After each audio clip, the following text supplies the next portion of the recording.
Hey guys, welcome in, and it is finally time for the Grand Championships of the 2020 IIHF Esports Fan Championships. I am Cameron Halbert, joined by my good friend Arda Ocal, and my man, it is finally time to crown a champion here. I am very excited to be calling the grand finals for you between not Canada and not USA. This is an all-European affair, and both teams are definitely deserving to be here. The first thing we should mention, Cam, is thank goodness we don't match this time. No, absolutely. I'm glad that we didn't wear the same shirt like we did calling Canada versus USA. Yes, some would find that embarrassing. I find that just another quirk in our friendship, as we just have the same dress code, it appears. So, yeah, we've got a big one on our hands here, and obviously we should kind of tee up what has happened so far in terms of how we got here. I'm going to throw the bracket up on the screen for you guys, and oops, 1 second here. Throw that back up. As we had a gigantic third round, and between Sweden and Canada, and obviously that was kind of the big one. That when we saw the bracket as it appeared early on, it looked like we were leading towards that, and it ended up being one of the best series, not only in this tournament but in esports, as just a fantastic run all the way to it, and it came down to one final goal in the last minute. Man, it was just an awesome thing, and for Ekin to get that goal and kind of break free of Nuke, who had been, has been for the last calendar year one of the best in the world. It was just a really, really cool game to witness, not just for the tournament, but for esports in general. It's almost the storyline writes itself going into the final, right? You have Eki, who is a former world champion in the GWC, didn't qualify here, has something to prove, a little bit of a chip on his shoulder, absolutely steamrolled every single opponent that Finland faced, got by far the most goals in the tournament, far and away the leader for offensive player of the tournament and MVP as well. We will reveal those a little bit later.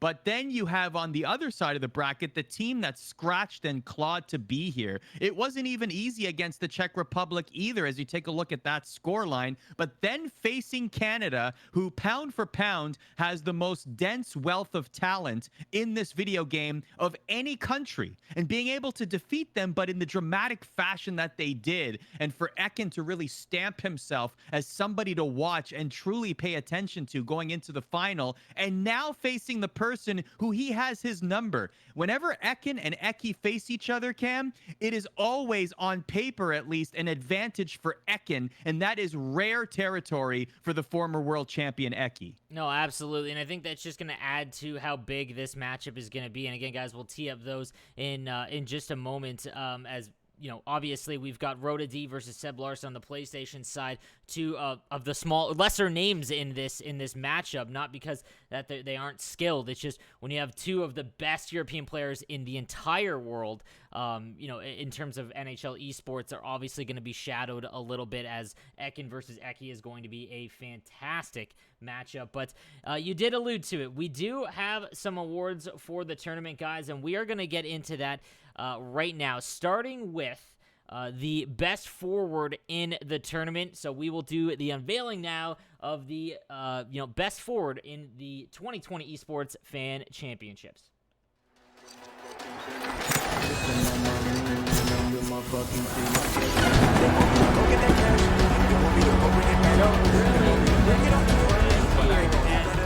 Take home best forward. Obviously, listen to these numbers. So in 6 games, he went 6-0 with 79 goals for, and that's it? Yeah, there. Sorry. My apologies. That's in total. My apologies. 53 No, goals kidding. for I'm and saying... 6. Yeah, 70. 53 goals for and 9 against. So it was a dominant run throughout this entire tournament, much as we can kind of expect from Eki. This isn't anything new.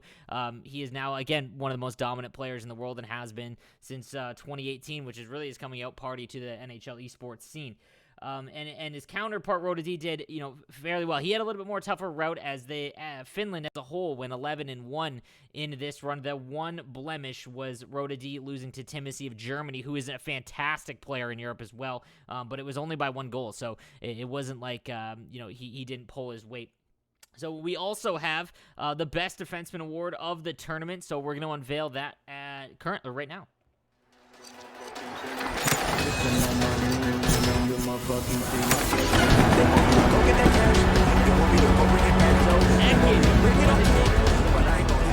Now, obviously, when you look at how he's done, he had 17 goals against. Eki obviously only had 19, but the competition that Ekin had to go up against to get here, his matchup against Nuke really kind of cemented that, as he really held one of the best in the world to only 7 goals against, which is super impressive. And I do need to mention that our awards were voted on by our entire broadcast crew for the event. So we all voted on it, and Ekin definitely did very, very well defensively in terms of when he played and whatnot, and his games with Nuke were fantastic. As again, some of those games were just absolutely out of control. But the last award that we've got to give out, and that will be the MVP award of the entire tournament. Now, I don't really think that there's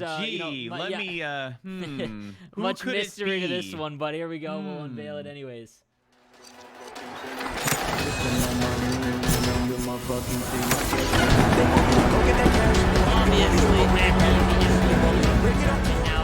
Again, you could argue that he did have a little bit of an easier route than Sweden did take, having to at least go through Canada, and even the Czech Republic put up a fantastic fight. But they were just so dominant, and you can't fault someone for winning the games they're supposed to win, essentially. And the way that Eki was able to win his games, especially in the semifinals versus Russia. I mean, they put up a 33 spot in the semifinals to move on there. So Just a fantastic performance all around by Eki. And now we get into these games. So our first game of the day, guys, will be on PlayStation like always. And it will be Rota D for Finland and Seb Larsson of Sweden. And Arda, this one, again, is going to be obviously shadowed by our second matchup of it. But these two players have an opportunity to make a name for themselves, I think, in this matchup, as all the spotlight is really going to be on them because they know the games following are going to be super close, that they could really give themselves an advantage in terms of winning this whole thing. Yeah, one of these two players will certainly make a name for themselves, if not both, right here, and they can sway the tide. This is very important. Remember, it's both games that matter and contribute towards the final goal total. It's 4 games, most goals wins on aggregate. So this is extremely important here. And don't forget, those two players qualified for this. There are plenty of other players that tried to represent Sweden and Finland in this tournament, and those two individuals were the ones that came out on top, along with Ekin and Eki. So they deserve a little bit of praise. As much as we're going to heap attention onto Eki and Ekin because of the name value there, yeah, former world champion, yeah, one person's kryptonite, all of that is valid. But you have to pay attention to this one because it will matter so much to the overall matchup of Sweden versus Finland. And I wouldn't be surprised, Cam, if one or both of those players come out looking much better than they did at the end of this series. Oh, absolutely. And to be honest, when you think about how this format works, guys, if you're just joining us, if you haven't been following along with the tournament with the aggregate score and how this format is going to go for this series, we will play 4 games, 2 on Xbox, 2 on PlayStation, and it'll be the combined goal totals of each game. So if Rota D and Seb, if they were to win, if Rota D is able to win 3-0 in that first game, then that second game, Eki is going to go into that second game with a 3-goal aggregate lead. That is all that matters. Eki could lose the game 2-1, and they would still have the lead going into the remainder of the series. So I think that for this series, it is going to be super important because of how difficult that Xbox series is going to be with Eki and Ekin, that these guys keep it close. I think that, one of these, obviously we're going to have a winner in the series between Rota D and Seb, but it is imperative that they make it as close to a 1-goal game as possible, because if you give a 3-goal lead to Ekin or Eki, it does not matter. That is a gigantic advantage, because I could see that series being 1 goal throughout the entire thing. So I really think the deciding factor will be this first series, because I wouldn't be surprised if in that back half of the series between Eki and Ekin is overtimes and 1-goal games. So it's just going to be a fantastic series, I think. And you know what, for the EU crowd, it always amazes me, and I really enjoy the rivalry that NA and EU has had. And you saw in that Canada series in Sweden, as everyone, all the Euros against all the NAs, it just, for whatever reason, in the NHL esports landscape, there's always a rivalry, and I love it. And for this event alone, we are going to get a full European matchup here, and I think it's great for the EUs to, kind of put a big stamp, on this tournament. Is, again, there won't be any US or Canada in this final, which also means except for connection. us doing commentary. Absolutely, The only Canada and USA connection in this entire final is both of us being Canadian and me living in the United States. That is it. This is a all-European celebration here. And for a lot of the North American players that maybe don't ever get to play against these guys or even see them, this is going to be great to see, their style. It's very weird that we play a video game, but there is a significant style difference in how the Europeans play and how North Americans play. And, you're going to see, especially... Describe that for us. Well, so... most often than not, the European players play a lot more passive in the defensive zone. They're very, very careful when it comes to offense. It's not so much run and gun. It's not a lot of goals off the rush. It's very meticulous passing and plays. With Ekin, I think you're going to see a lot of fancy movement in the offensive zone. He, again, had one of the greatest games I have ever called and witnessed back in 2019 when him and, really, that was when we first got a glimpse of Ekin, was when he almost beat Eki in the Washington Capitals qualifier in 2019. And he's just fantastic at that half spin, those great creative plays to get open. But defensively for the Europeans, it's a lot of very, very keep them to the outside, very, very passive. But and a very, very good, well control in the neutral zone. They're very good at denying zone entry, and it's going to limit their time on attack and whatnot. And that's going to be very important in this. And not to mention power plays. Like man advantages in this series are going to be critical, as I believe Seb Larson, he had 4 or 5 power play goals in his last series, I think against the Czech Republic, and it really swayed the entire series. So, it is going to be a giant matchup. Again, I think that all eyes will be on Eki and Ekin, but this first series between Rhoda D and Seb is going to dominate, I think, the series, to be honest with you, because if one of them can defeat the other one handedly, that could be enough. So I asked chat, and I'll ask on the broadcast as well. Predict the final score. What will be the final aggregate between Sweden and Finland? Pick a winner. Throw it in chat. More so, I want to see how many fans of Finland versus fans of Sweden there are in the chat in terms of what percentage of people are watching. So show your pride in the chat. All positive vibes, of course. This is going to be a celebration of all things Europe. We're not only crowning a European champion per se here in our IIHF tournament, but we're also crowning a world champion. And I guess I should mention as well, Cam, that even though there is no North American presence here, both of our teams, Finland and Sweden, both players competing, will be using teams other than the teams they are representing in the game while they're playing. Yeah, I should mention that again, guys, throughout this tournament, to make things even across the board in terms of the in-game attributes the players have. They were allowed to use whatever nation they wanted in the first 3 rounds, but could only use them once. So you saw Canada only used once. The Finns were able to save Canada until the semifinals against Russia, which I think did play quite a bit of a factor, as again, Canada is in terms of ratings is extremely dominant. Just a fantastic event there, and we'll highlight Ekin's goal, that kind of goal that sent him into the finals in a little bit in maybe before their series. But I'm just super excited to see this, and they will be using Canada versus Canada. It will be they were able to choose in the finals whatever they were able to, whatever they wanted to. So you won't see Sweden and Finland in their nations in the game. It will be Canada versus Canada. Now, before the broadcast gets in and confusing and whatnot, Seb Larson will be, it looks like, in the whites, and it will be Rhoda D in, I believe they used the blacks. We'll wait and see as they're about to get underway here, guys. We're about to get underway in our first game momentarily. But, yeah, it will be Sweden versus Finland, Seb versus Rhoda D.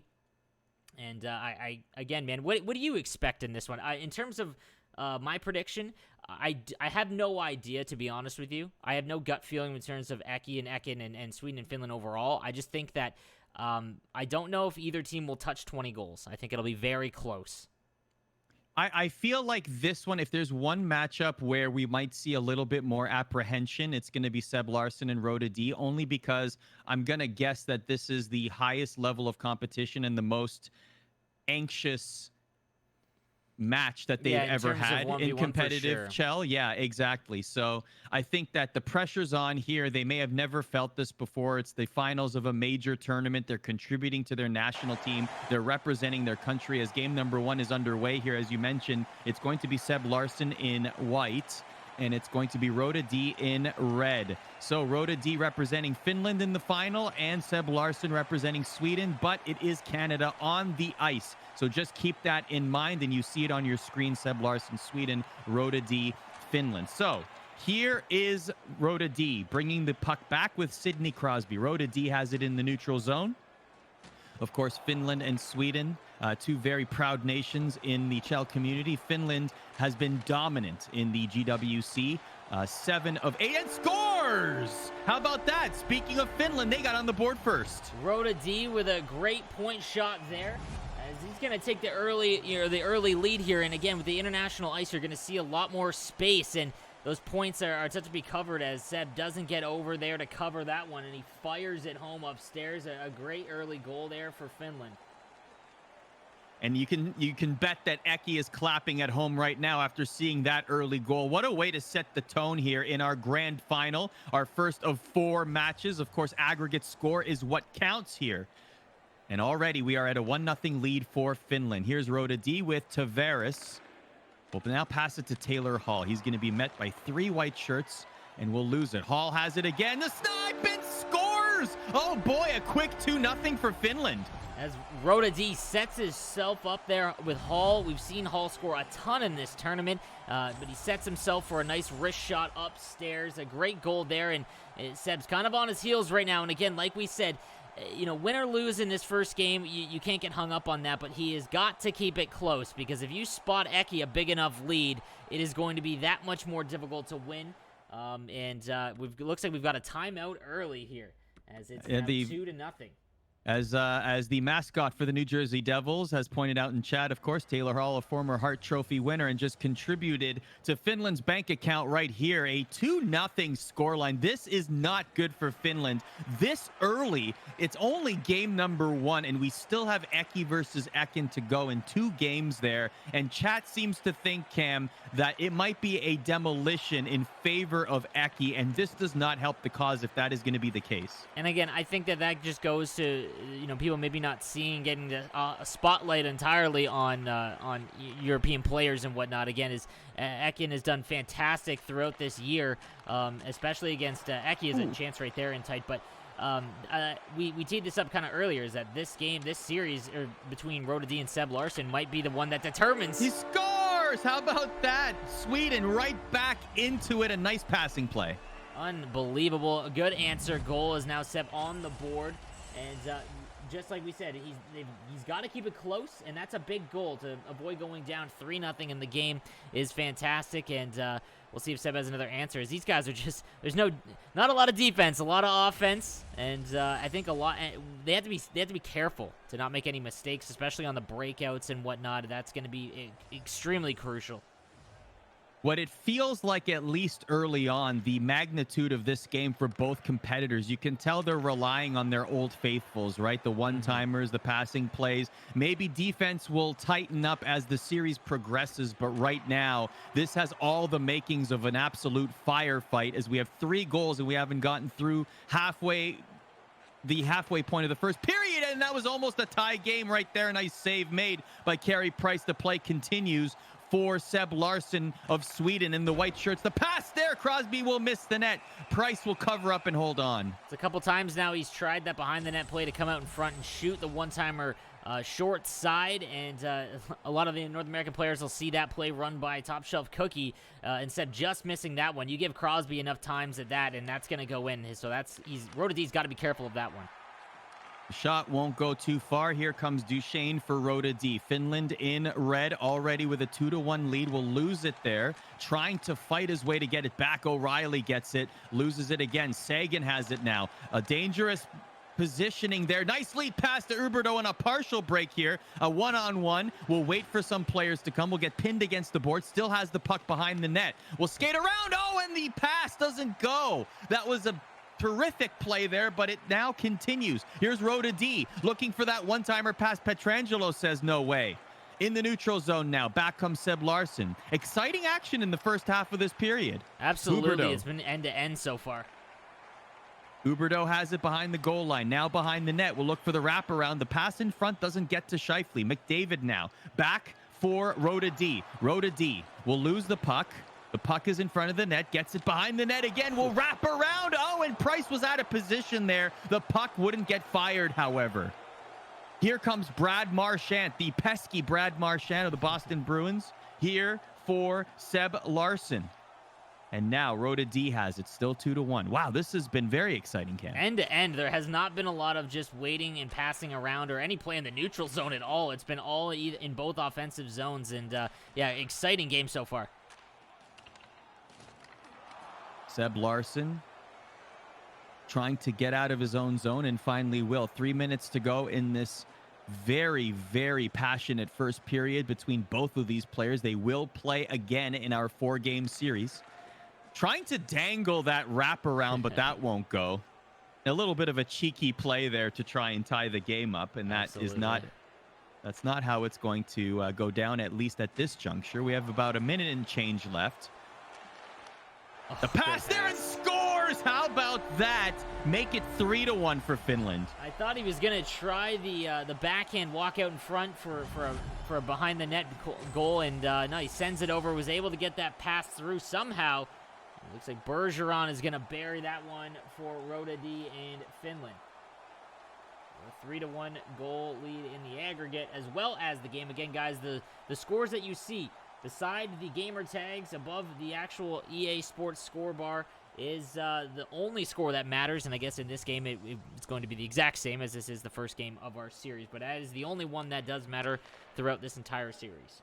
Yes, and so definitely pay attention to that one. Also to know who exactly is winning in what game, and we'll remind you of the jersey colors as much as possible. Rota D in red and Seb Larson in white. The clock ticks away to the end of the first period. Maybe time for one more opportunity. It won't go. So it's 3-1, and boy, if this sets the tone for the whole series, we are in for a very exciting final. Absolutely, and again, I think Rota D known more for his 1v1 play, and you saw a lot of goals from behind the net and then the point shots, so he's taking as many as he can, or trying to get as much offense as he can, but you see the shots there. It is total 4-4. The time on attack, about 1 minute and 15 seconds in favor of Seb Larson in Sweden, and he's controlled play a little bit more, and he's going to have to come back in this one, as again, a 2-goal, anything more than a 2-goal advantage going into the next game is going to be awfully tough, I think. So second period underway. Crosby and Bergeron at the face-off circle. Rota D in red, Seb Larson in white. Here comes Seb Larson for Sweden, down by 2 right now in our grand final here in the IIHF tournament. McDavid, hits the post! Oh, but those shots have been very dangerous. Some high-quality opportunities from Rota D in Finland so far in this matchup. Here's Seb Larson. How can he get back into this one? From the point, Riley will shoot it. There was a body in front, and will collect it. McKinnon has it now. Burns at the point. Here's Seb Larson, misses the net, but it was an open side. Picked the correct side, just couldn't hit the net. Meanwhile, here comes Finland again. Oh, the one-timer doesn't go. Had the opportunity there. Back comes Seb Larson for Sweden. Bergeron to McKinnon. Seb Larson behind the net now, but has 2 players punching him off the puck, and McKinnon will grab it for Rota D. Rota D in the neutral zone. Skating around, will lose it though, and Bergeron collects it. Playing keep away as best as they can. Here's Taylor Hall. Has 1 goal. Nice save by Price. Action continues. Here is Seb Larson. And we're seeing a lot of the same patterns here, and trying to punish on the counterattack. The pass will go, and scores! Rota D adds to the account. It's 4-1. Big goal there for Rota D, as he seems to be in control of this game. Again, another one off the rush, as now Seb's really got to lock it up defensively, as he's given up a few rushes now, and they've ended up in the back of the net. It's just kind of stunning here. It might just be a feeling out game, but yeah, he's got to do his best to try and set up Ekin for this next game here and throughout the rest of the series, because anything more right now, it's a 3-goal advantage in the aggregate. That can get real scary if he scores another couple. Face-off is won by Finland. A 4-1 score line here. Seb Larson, already the pressure is on, just based on the fact that Eki and Ekin are playing next. This is a pressure-filled game here. It just feels like Finland, and it scores again. Look at that. Everything, I was just about to say, everything he throws to the net seems to find the back of it, and that's another perfect example. Just one of those games, it seems, for Seb, as Rota D is able to find the open man, and even that one, that shot's block bounces right to him, and he's able to get it across, and he can't even get a strong shot on it. It just kind of guides it into the net. And everything is going Rota D's way right now, and he's just got to keep up the pressure. He can't, in this next period, kind of start trying to just hold on to the lead, because at this level, I think Seb's more than talented enough to come back or put a few on the board, because right now this 4-goal advantage could very well determine the series. How about this right here? A breakaway for Seb Larson. Oh, the one-hand tuck. Says Carey Price. Great save there. And now back comes Finland. Uberdo will lose it at the top of the circle, but gets it back now. The one-timer pass. The puck is dangerously in front of the crease, and it'll be covered up. What an elite goalie switch there for Rota D. On the breakaway, he didn't go for the dive. He stuck with it, and unbelievable manual save there on the breakaway the other way, and then that almost ended up in the net. Seb, all things going Rota D still. This is action back and forth, but really Rhoda D capitalizing on all of their chances. Sagan, can't get the shot off there. And nice, another breakaway for Brent Burns. Will get caught up though. And so now we'll circle back to try and set up in the offensive zone behind the net. Nice keep away. Brent Burns still has it. Seb Larson finally loses it on the side of the net. Here's Duchesne for Rhoda D. Rhoda D will look through those lanes, but Seb Larson will pick it up. 5-1, and we're just over the halfway point of game number 1. What a dream start for Finland. Absolutely, man. Eki has got to be thrilled at this. And, the fans of Team Finland have just got to be super excited here as a 4-goal advantage in, the early stage of this series. We're only in the second period, and Seb's got to chip away at this lead as a 4-goal advantage going into the next game just puts a ton of pressure on Ekin over Eki, because if Ekin were to lose that one, you're in dire straits. An opportunity just misses the net there. It just feels like Finland is getting a lot more shots on net, or at least quality chances, than Sweden. Sweden's able to enter the zone, but then they're not finding much success in setting things up. We'll see if that trend continues, and that one almost found the front of the net right by the crease. And now Sweden has it in its own zone, dangerously flirting with the puck there, trying to get it out of the zone, finally does. And now Finland comes back on the counterattack with Taylor Hall. The very talented Taylor Hall will skate around, make a figure 8 back to Chabot, who will wind up, and a save is made there. And now Sweden finally able to exit the zone with O'Reilly. And here's Tyler Sagan, backwards, forwards. Doesn't have too many options right now. He's going to have to keep it and go behind the net, but will be met by a player. That's always happening there with Rhoda D, but then the other side, and scores. There was no defenseman waiting there. No, absolutely big answer goal in the final minute of the second period. That's huge. A 3-goal lead for Rhoda D. And to be honest, the pressure is on Rhoda D in this next period to hold on to the lead that he's got. Seb knows that, he's got to take chances, I think, at this point and make sure that he gets it back with, somewhat a little bit closer here, as a 3-goal advantage is still pretty powerful for Eki. But we'll have to wait and see here, as maybe Seb has a comeback in him.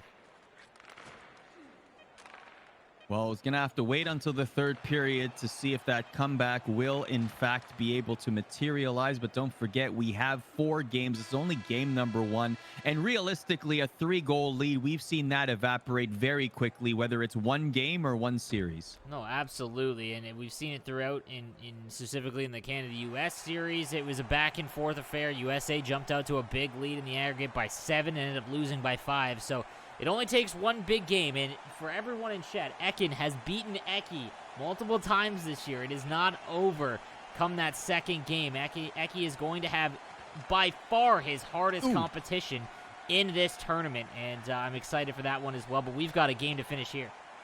Price makes the save for Finland, and just to your point, Cam, the fact that Eki and Ekin play each other so well, you can't imagine on paper that one would lean more towards being a blowout than a tight game, right? In terms of score. So even if that's a 1-point game, these 2 games between Rhoda D and Seb Larson might be where the difference is made. And especially the scoreline is suggesting that right now. If it stays put, then we're going to have a significant advantage for Finland going into the Eki-Ekin contests. Absolutely. This one has I think this is going to be the deciding series for sure. Eki versus Ekin has it all on paper looks like it's going to be a 1-2 goal game in their series. So if this one is, 3 or 4 on one side, that could determine it.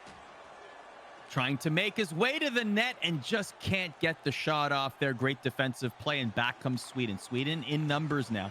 Crosby back to Doughty at the point. Doughty will skate it forward, go all the way behind the goal line, but loses the puck. Finland comes back, 5-2 lead, 15 minutes to go. The pass, no, it doesn't go. Sweden will intercept McKinnon, a long lead pass, but met by 3 red shirts in great position there. Can't do anything with that offensive attempt. Now the puck is all the way back in the Sweden zone, and Sweden will collect it. Seb Larsson bringing it forward. Nice lead pass to McDavid. McDavid doesn't have too much help, waiting for whoever can come through. Nice poke check by Carey Price will keep the puck out. Here's Stamkos for Finland. Rhoda D now bringing it forward. So we got some neutral zone action here. Both players not able to set up in their respective offensive zones. A lot of them going for a straight line here again, as Seb has been reading it better than he has early on in the game as a shot on rebound attempt. Now the other way, as Seb starting to make some adjustments here. Using the speedy Connor McDavid to get behind the net there, possibly thinking of a wraparound, but Finland telegraphs it, so Rhoda D will make a lead pass. That won't go anywhere. An icing charge will be had. I have to give a shout out to the NHL esports community, because as of right now on Twitch, Facebook, and YouTube, where we are streaming, we've got over 2,400 viewers. I want to say thank you to everyone watching at home as we bring you the finals here of the IIHF 2020 Fan Championships, and we're in for a great series. It has already been a great series, and Finland adds to their total. Oh boy, 6-2 in game number 1.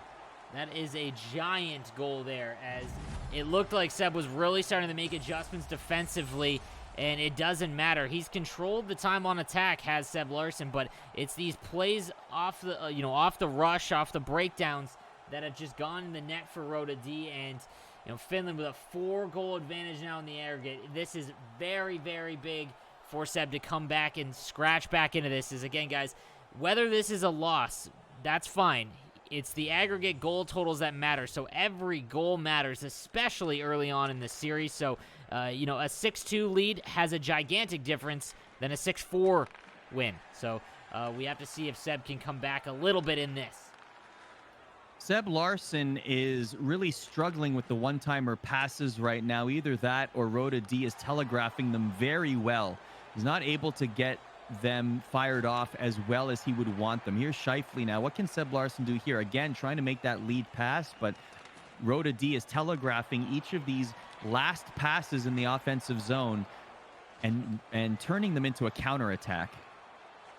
Here's Marchant. Again, Good Sagan read. trying to skate around. 2 players will do so. Oh, and the dangle just doesn't go. Carey Price in great position there. But those are the kind of plays that Seb Larsson needs to get back into this one. Oh, but then what an answer by Rhoda D, making it 7-2. Goes for the toey at the other end. That one stopped by Carey Price. And again, it's another goal off the rush for Rhoda D.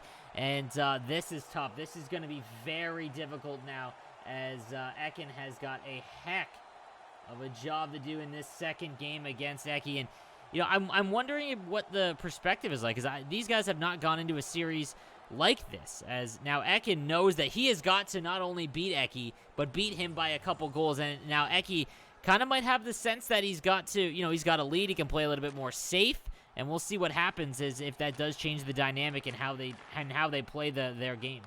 Well, let's talk about dynamic, because we've been mentioning all week in our previews leading up to this matchup that if there's one player that has Eki's number, it is Ekin. At least in professional competition. On paper, you'd say that Ekin is, you could go so far as to say that Ekin is Eki's kryptonite in this game in many instances. So now, how will this play out when Eki has the full confidence advantage, a 5-goal lead in the series? No, so now you're going absolutely. into a situation, right, where Eki now can feel confident that the team is well ahead, but Ekin has his number. So that's an interesting dynamic, a good storyline there as we go into game number 2 if this scoreline holds, as dramatic as it is. No, absolutely. And I'm curious to see what Ekin feels like. And to be honest, we've seen blowouts in the first game of a series only to come back and go the other way. I mean, Josh Fearless in his series against John Wayne in that first round, he lost by 5. Here's Seb Larsson with an opportunity there. Can't get the puck to shoot. He can't shoot the puck to the net, though. Always maybe one too many moves there. Oh, well, loses the puck dangerously there. And it's going to be Rhoda D. Oh, and just loses the puck there. Bergeron can't get the shot off. Still has it, though. Will dangle. Oh, Carey Price makes the save, and the puck stays out. Exciting sequence of events. Loves the toe drag there, but turns it over right when he gets into the zone. Seb trying to be a little too fancy, I think. Big As the block clock there. ticks away, here's Taylor Hall. Here's Sweden's Taylor Hall. Now Seb Larsson just trying something, anything. Finally takes the shot there. Carey Price will make the stop. You were saying, Cam? Yeah, I'm curious to see what happens. Or in previous rounds, like I said, Josh Veras was lost by 4 in his first game, and then ended up beating John Wayne 5-0, and came back and erased his aggregate goal deficit. So the series isn't over by any means, because to be honest, this game has really been controlled quite often by Seb. He just is not able to stop the chances on the rush like we're seeing right here, and he's not bearing his opportunities that he is getting, so that things could all go the other way in this second game between Seb and Rhoda D. But this first one, definitely dominant performance by Rhoda D here. So Finland will take a commanding 7-2 lead in our grand final after game number 1. 3 games remain, including 2. Many are looking forward to this one between Ekin and former world champion Eki, and that one is coming up next. Oh, absolutely, and that's going to be, the one that everyone is kind of waiting for is that Eki versus Ekin matchup, and now obviously with a 5-goal aggregate advantage, it's going to be that much more difficult for him to come back. And from your covering of esports, man, what do you see and what do you think in terms of mentality going into this one?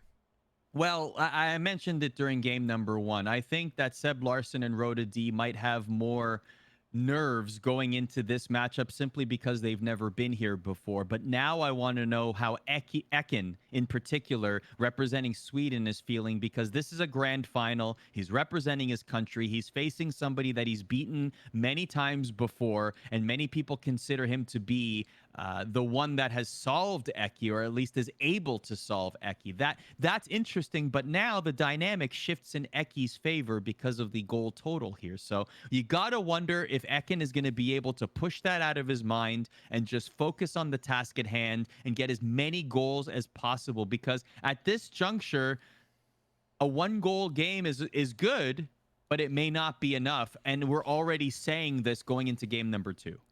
I still think that series between Seb and Rhoda D is going to determine the entire thing here, and it is really going to come down to Seb's second game against Rhoda D, and if his ability to at least win by a few, because I don't think that score reflected necessarily the entire way the game went. I think that early on, a couple of those goals that Rhoda D got weren't lucky, but they were bounces. I mean, that's just hockey. That he got the bounces early on and then was able to win maybe by Seb because he was pushing and pressing a little bit. He gave up a lot of 2-on-1s, things like that off the rush, so we'll have to see. But this next game, man, if Eki were to win by a couple, it's going to be absolutely difficult. And I don't know if there's anyone more battle tested. Something that we talked about earlier is that, the players that these guys, so Seb and Rhoda D, for example, maybe doesn't have the experience one-on-one in these gigantic spotlight moments, whereas Ekin and Eki have both played at a very, very high level. Obviously, Eki, probably the most battle-tested player,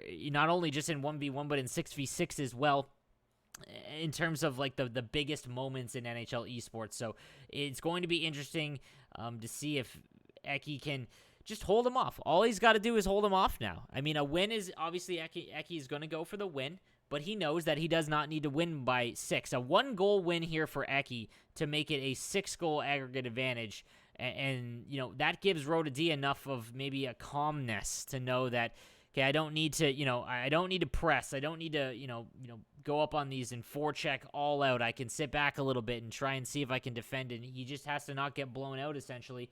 And we'll see, as I still think this is going to be a long series. We've seen it a couple times throughout this tournament where teams have just come right back, and I think that we're going to get more of the same in this one.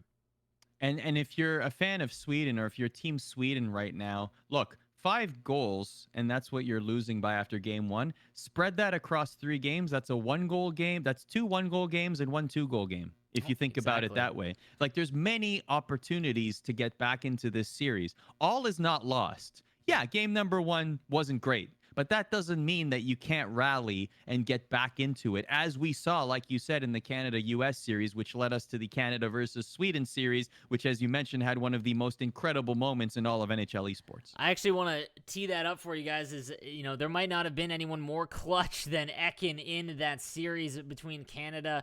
I'll show you the bracket here real quick. Between Canada and Sweden in that third round, as you see that the 17-16 win, and it all came down to the final minute as Canada actually entered that final game for Nuke and Ekin with a 1-goal aggregate advantage. Nuke actually had the 1-goal lead going into it, and Ekin with a 4-3 lead in the third. I mean, I guess we should just show everyone how it ended up, as that was one of the most impressive and most clutch things I've seen in NHL esports. So we'll play the clip here. As again, Ekin just behind the net and able to fire it in. 42 seconds remaining, and that 2-goal lead gave him the 1 goal in the aggregate. And again, that was just one of the most clutch things I've seen, because Ekin knew that, we were that close to a golden goal situation. And again, guys, for everyone that's watching and hasn't maybe been following along with the tournament, we have yet to see it. But there is a potential for a golden goal scenario. Let me explain what would happen in that case, because we were moments away, 42 seconds away from getting that in the last series. If we, at the end of 4 games, are tied in the score, the aggregate score is tied, both series will go into overtime, essentially. So the PlayStation side, Rota D and Seb would play a game, as would Eki and Ekin, and whoever scores first, if Rota D scores 4 minutes in to the first period or overtime, then that means that Ekin would have to score before the 4-minute mark in game time against Eki to move on. And that I can't even think of how insane and intense that would be, but we're a ways away from that, as it's a 5-goal advantage for Finland going into this next matchup. And it will be, again, Eki for Finland and Ekin for Sweden, the biggest matchup, one of the biggest European matchup by far so far in this tournament, and it's going to be fantastic, I think, all the way through. Look, if there's one person you point to as somebody who lives and breathes NHL esports and competitiveness and treating this like a full-time job, it's Eki. I mean, at one point before the pandemic hit, he was planning to move countries in order to improve his game.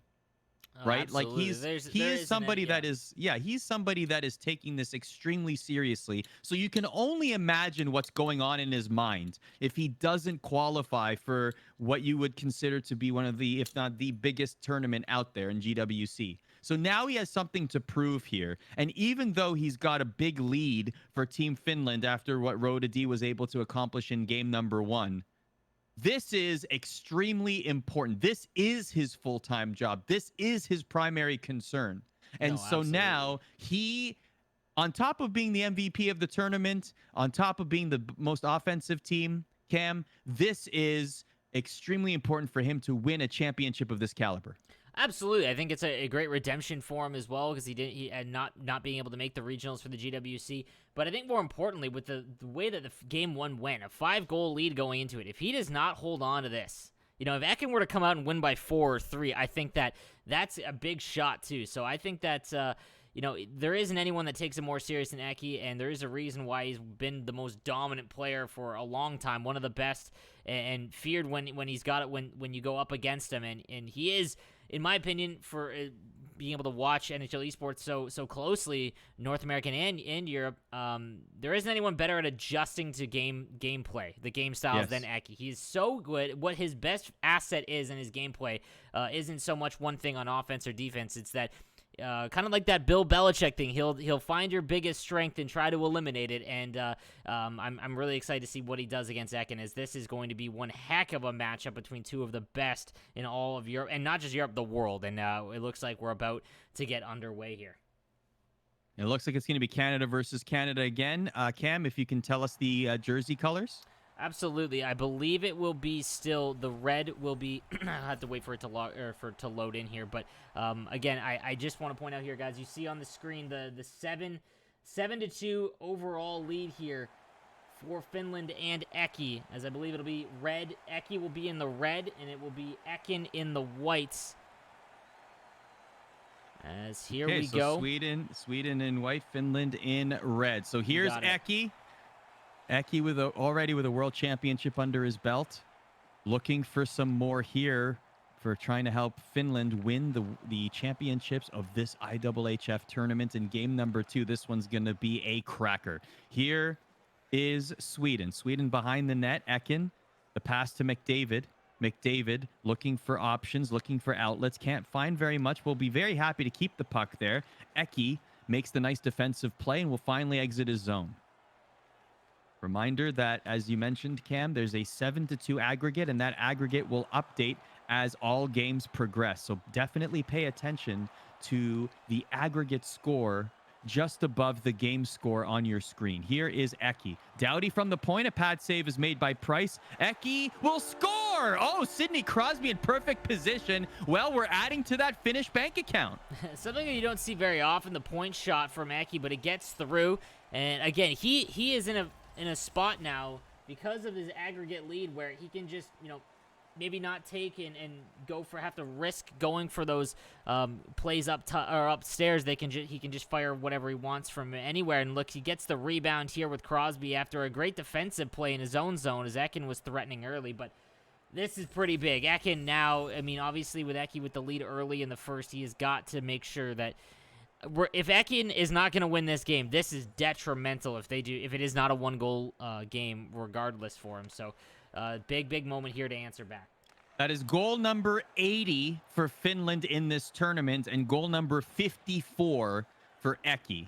Just incredible offensive numbers for Eki and Finland. As you can tell, Eki is... This might be the most confident he's ever been in a final. He was very, very confident going into the 2018 GWC final. But right now, with this kind of lead, scoring so early in the game, you have to think that Eki is going to be firing on all cylinders. You got to wonder if this is just the beginning. And we'll see whether Ekin is able to respond. A shot there, like normally someone might not take a shot like that. Yeah, but he might because hold on of to how possession. confident Exactly. Eki is, right? He knows that he just needs to fire whatever, because if anything goes in, any more goals that he gets is that much more difficult for Ekin, because Ekin is going to be the one that's got to press here, and I think Eki knows that he's going to get his chances at some point in the game, so we'll have to see how Ekin responds, though, as here he comes into the zone. Want to give a shout out to Kenneth, an NHL gamer. They have 858 people watching the Finnish broadcast right now. If you want to watch the game in Finnish, Kenneth is providing that over on his account. Which is awesome. There's also a Swedish account. So like you said, over 2,000 people enjoying this final right now, which is great. Great to see that international hockey or international chell is thriving as we are in our grand final. And oh boy, we need an answer from Sweden very fast. If you're Sweden right now, you're thinking, how do we get back into this one to not let this slip away from us that it already feels like it is? But don't count the Swedes out just yet. Here's Shabbat. Ekin will circle around. So the possession is fine here. As you can see, Ekin is keeping the puck in the offensive zone, just looking for a high danger opportunity. Can't find one. Eki will take the puck back. Here's O'Reilly in through the neutral zone for Eki. Eki now going to set up shop in the offensive zone. Monahan to Huberdeau to Burns. A triple pass at the blue line. A pass to Huberdeau. Huberdeau over to O'Reilly. O'Reilly will circle around to beat his man, and Price will make the stop there. Dish the puck out behind the net, and it will sail towards the front of the net there, but Ekin picks it up. Ekin back in the neutral zone now. Looking for an outlet, finds Scheifele. Scheifele down to Marchand. Scheifele now still with an option there, and a nice save by Price, but that play was well set up, and Price will hold on to the puck and dish it out to Burns. So Eki continues the play. 3:45 left to go in the first period in our second of 4 games here in our IIHF Grand Final. Pinned up against the boards. Eki has it now in his own zone. Monahan lead pass to Stamkos, a 1-on-2, but one trailer. Stamkos speeding, gets bumped off the puck and down to the ice. Ekin pass to Bergeron. Bergeron has one trailing toward or skating towards the net. Doughty evades his man. The shot from the point doesn't go, but in front, dangerous there. Oh boy, but a defensive effort by Eki. So nice back and forth action here, Cam. Absolutely, and Ekin, I think, has had the more dangerous chances. Eki hasn't really had any crazy looks offensively, and it's been Ekin with those great spin moves and something that he's now known for. As now Eki gets a chance there on the rush. He loves that backdoor sauce pass to the far post, but not a bad period for Ekin. I know he is trailing 1-0. He needs to just remain calm. I think his goals will come. Eki has played great defensively in this one, but so has Ekin, again, against one of the best. I mean, he has scored 54 goals in this tournament through 6 games, and Ekin holding him to 1 there. He knew that this was going to be his most difficult challenge, did Eki, but we'll see if Ekin has an answer, as he's got to score some here.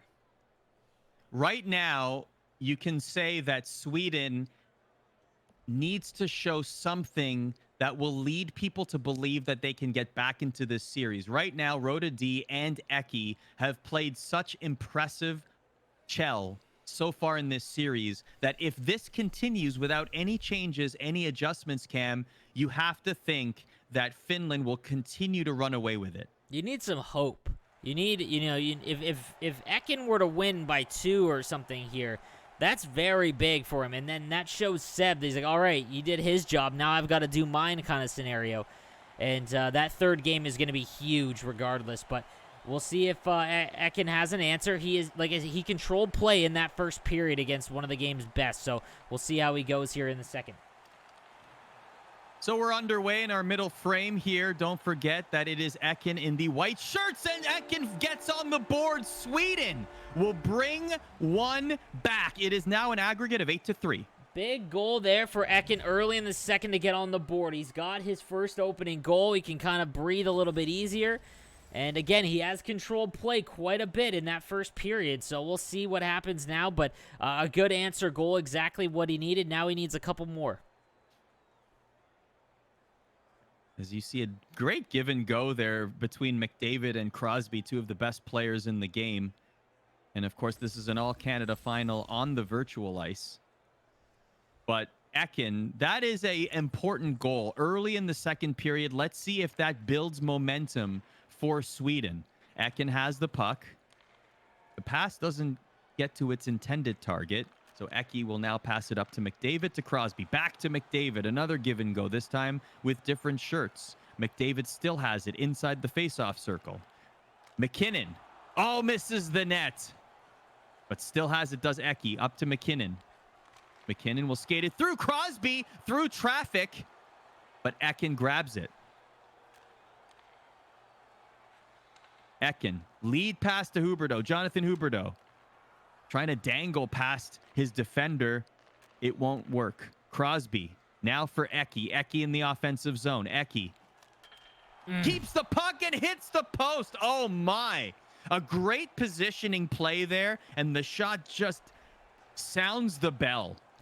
I think we're seeing Eki kind of waking up as it looked like he's being a little bit more passive and a little bit too careful because he knew he had that big lead. Ekin scored, and now it's been all Eki since.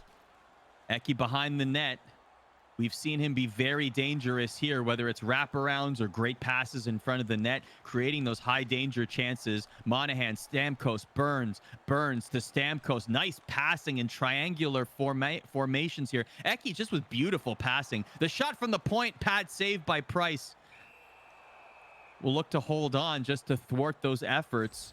Usually you'll see a goaltender dish the puck in that situation, at least at this level, but the pressure was high. Yeah, he's looking to just kind of take a breather, I think. Ever since that goal Ekin scored, it's been all Eki now, and he's got to make sure that he doesn't give up another one, as now it looks like Eki's kind of woken up and been bothered by that first goal from Ekin. Eki great defensively as well, telegraphing those passes, able to get in between them and pick them. And back comes Ekin now. Can Ekin set up in the offensive zone? Here's Crosby. So the game is tied at 1. Of course, the aggregate is still 8-3, so there's still a 5-goal advantage for Finland in the series. But encouraging for Swedish fans that Ekin is able to get back into this one. We did say, Cam, that this is going to be a tightly contested effort. It has been Eki. Eki somehow! That one stays out of the net. What a Herculean save by Carey Price. I'm not sure if Ekin actually got a block on that or not, but what big save or break there for Ekin, as that was a great play by Eki. Eki still at it, though. Eki with the lead pass to O'Reilly. Back to Shabbat. And Price covers up, dishes it away. Another save made there, and Ekin finally able to get out of his zone after those dangerous efforts by Eki. So now Ekin has it behind the goal line. Makes the pass. Back and forth. Marchand doesn't have the wraparound at his disposal. Burns to Riley at the point. Riley will skate it through, but Eki was clogging up the Royal Road. And so Shabbat now lead to Tavares. John Tavares of the Toronto Maple Leafs has the puck. Loses it to Burns. Now to Scheifele. Scheifele brings it forward. What can Ekin do here? Back to the point. Nice pass, creating some space behind the net, but Eki reading all of these offensive efforts here. Dangerously, that again, like sometimes that leads to a goal. Oh, yeah, absolutely. I think I'm on an... Oh, my gosh. What did... Oh, the one-hand tuck. Ekin punishes Eki. One rare mistake by Eki, and it'll lead to Ekin taking the lead in this game. I don't know if I've seen an error in play like that from Eki in quite some time, as he just gifts that, and Ekin with just the absolute ice in his veins to not mess that up, as he was able to just walk right in and one-hand tuck. That's a huge goal for Ekin late in the second period, and now it's a 4-goal aggregate advantage. Another goal or two here from Ekin, and we're right back into a series. Takes the lead in this game with absolute swag. Just punishes Eki. You rarely see any kind of mistake like that from Eki, and Ekin absolutely takes advantage and now is looking for more. Still in the offensive zone, Eki will swarm the puck holder and now gain control. Here comes Crosby for Eki. Eki in numbers now. Here's McDavid. McDavid loses it. McKinnon grabs it.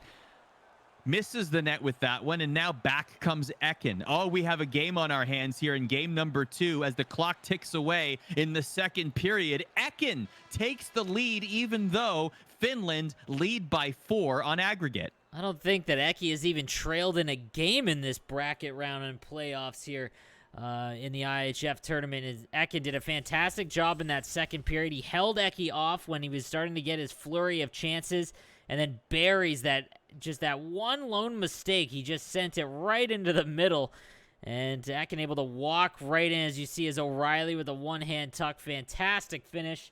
He's going to take a 2-1 lead in the third, and again, now it's big. Seb sees what Ekin is doing here, and he's got to do everything he can in his next game, which will be coming up momentarily after following this one. It'll be the PS4 second game of the series between Rhoda D and Seb Larson, but this third period could very well go on to decide the series if we're going to be able to get back in it. Will Eki shake that off and come back here, or will Ekin win another one?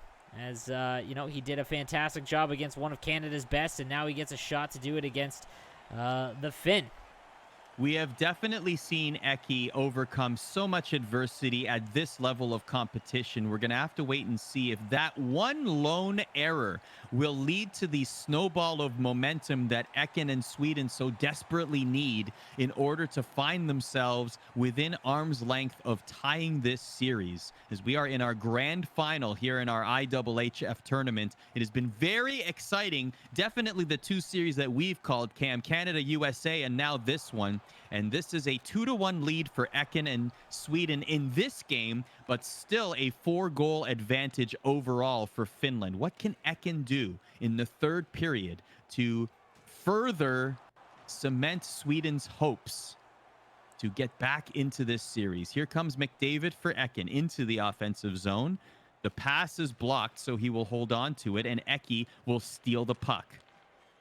Doughty, lead pass to Stamkos. Stamkos, that's a 2-on-4, won't get too far, has to wait for the players to get back on side. And Eki now dancing in the neutral zone, just trying to play keep away. Does successfully. Nice maneuver there through the legs. Oh, what a goal! No. Eki with one of the goals of the tournament. An incredible way to keep the puck away from his opponent, and in the perfect pass, and ties the game. Wow. Oh my God, he just montaged him there. What a move, and then fires it backdoor. Oh my goodness, what a fantastic goal there by Eki to remind him who's the king. Potentially, but it opens up a 5-goal lead in the aggregate once again, as any goal that Finland scores from here on out is going to make it that much more difficult. And Ekin's got to find a way to battle back now. What a goal that was by Finland and Eki. If there was any doubt whatsoever about that one error in the second period from Eki, that was completely erased by that highlight reel goal we just saw. The game is tied at 2. The 5-goal lead for Finland on aggregate is restored. And we are, oh my, Ekin trying to dangle himself. Boy, both of them are deciding, you know what? Let's put on a show. And we are here for it. No problem from our end, as Eki now taking the puck away from Ekin in his own zone. Hey, the more the better for us. I mean, If you want to play risky, that's no problem for us. Absolutely. He almost tried the mirror image of that goal. He got by him, but he couldn't get the pass back door to go through. Great game so far by these guys. A lot of fun to watch, and we're not even halfway done yet. Ekin keeps the puck in the offensive zone behind the net, looking for a wraparound. Tried to hesitate there to try and bait Eki to go after him, but it wouldn't work. Eki now on the counterattack. Here's Taylor Hall trying to skate through, finds that lane, looking for Bergeron in front of the net, won't find him. Here's Monahan now for Ekin. Lead pass back to Marchand. Marchand has a trailer. Marchand will keep it behind the net. Oh, the pass doesn't make it to its target. Pietrangelo keeps it though. Shabbat had an opportunity to shoot, didn't take it, and now Eki back. Ekin takes it again. Over to Scheifele. Scheifele brings it forward. Scheifele still has it. Back to Shabbat. Shabbat will dance it forward. Around the net it goes to Pietrangelo. Pietrangelo down to Marchand. Oh, and Tavares was winding up, and Eki found it at the last second. Great defensive play there by Eki to read that, as he did that all by himself. Here's Taves. Haven't heard Jonathan Taves' name too much in this series. But now we have, with Eki making some line changes. Here's Ekin. Oh, nice circle there, but there was nobody in front of the net to collect that pass.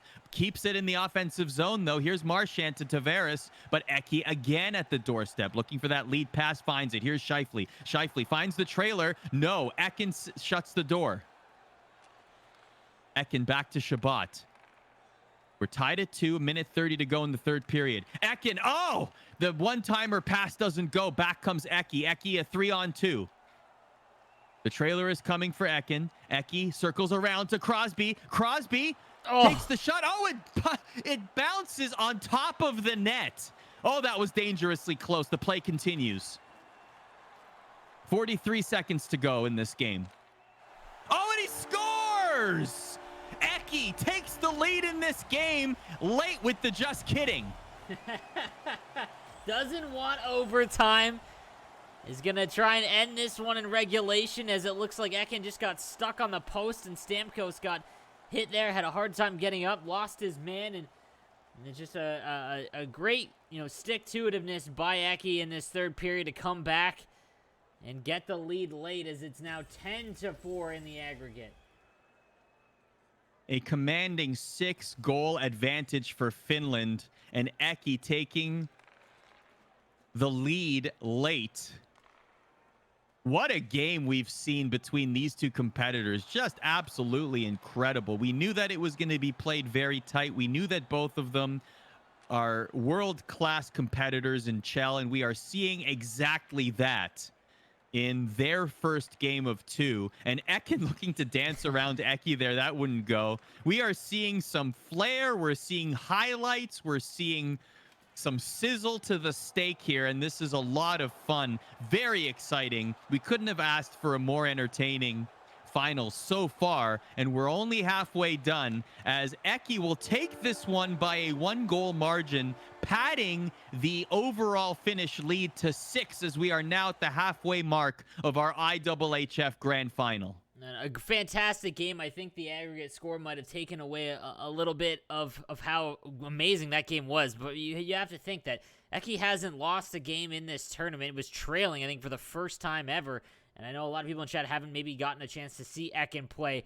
And he took it to him early on in that game. Maybe just those last few goals and that fantastic highlight reel one. My goodness, that was ridiculous. The between the legs and hits him on the far side. Just a great game overall. And we're not even close to being done because we've still got 2 more games, and this next one is going to be gigantic as Seb needs to come out strong against Rota D in the second of their matchups, as that's going to go a long way in determining it. But we've got just a couple minutes before that one is going to go. So, guys, we are going to take just a quick break, and then we'll tee up game number 3 of this series. It will be Seb Larson and Rota D with a 10-4 lead for Finland in the aggregate. We'll be right back.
Guys, welcome back to the IIHF 2020 Esports Fan Championships. We're in our final series of Finland versus Sweden, and we just got done with game number 2 on the Xbox. It was Eki of Finland winning 3-2, coming back from a 2-1 deficit over Ekin and opening up their lead to 6 goals in the aggregate. So that score, the only one that matters, is the 10-4 that you see on the screen there. And we've got 2 remaining games, and coming up next is going to be one of the biggest, because if Seb can't bring this back close, you have to think that that might be too much for Ekin to have to overcome, as he is going to have to, at that point, not only beat Eki, but beat him by a lot. And that's just a very, very difficult scenario for Team Sweden here, as we are minutes away from our game number 3. But what's your take on how the series has gone so far, Arda? The series has been very exciting. We saw a blowout, which in some cases is always fascinating to see, especially if you're on the side of the team that is winning by that large margin. That's always fun. But the second game was as advertised. I mean, Eki and Ekin are formidable competitors, and we saw them put it all out there. We saw highlights, we saw excellent gameplay, and Eki really rallied coming off of that one error. That's a very rare mistake that Eki would even make in this game, to really bounce back and give us one of the goals of the tournament, if not the goal of the tournament. So what I'm expecting here is, here's what I want to say. Game number 4 is going to be the second game between Eki and Ekin, right? I just do not see a situation in which Eki can be blown out. No disrespect to Ekin, I just don't. It's extremely rare that you would see somebody of Eki's caliber be completely wiped out in the game. So if we are in a situation where Finland is up by 4 or more goals, like similar to what we are, it's 6 goals right now, right? Mm-hmm. If we are in this similar situation where Finland is up by 4 or more goals at least, it's gonna take a miracle for Sweden and for Ekin to defeat Eki by that margin. Not to defeat him. He could beat him by 1, by 2, but by 4 or more, that is just, to me, near impossible. So this next match here between Rhoda D and Seb Larsson is extremely important for that reason. No, I agree. I think Seb needs to win by 3 here at least, to give Ekin a shot, and he's got to do his job. I mean, Ekin did his job. No one has even come close to beating Eki in this tournament. I mean, Eki had 53 goals in 6 games coming into this. He was a perfect 6-0 and only given up 9. I don't even think he had trailed at any point in this tournament, and Ekin put him to the ropes. He had more time on attack. He had a lot of dangerous chances, and unfortunately just blew his lead late, and then gave up that last goal extremely late to fall by 1. But he did his job, in my opinion. It's Seb's now. He has got to do his part for Team Sweden if they're going to have a shot. And I mean, they defeated Team Canada, and, you know, regardless if connections play a part in that, they took down Josh and Nuke, which are 2 of the top 5 probably in the world, not just Canada. So it's not like they can't win big games. Now Seb's got to step up here. And with that being said, it's not impossible. We saw exactly this same situation in Canada versus USA. So I'm taking nothing away from the Swedish players. There's definitely some talent there. We have seen it even in the Seb Larsson Rhoda D game. We did see some, like you said, Seb Larsson controlled much of the game. It's just that he wasn't able to find opportunities. So my question to Seb Larsson now going into game number 2 is, what adjustments is Seb Larsson going to make in the offensive zone in particular? If that lead pass into the offensive zone, trying to get the one-timer immediately isn't working, what adjustments are going to be made there such that Seb Larsson can get more quality chances on net?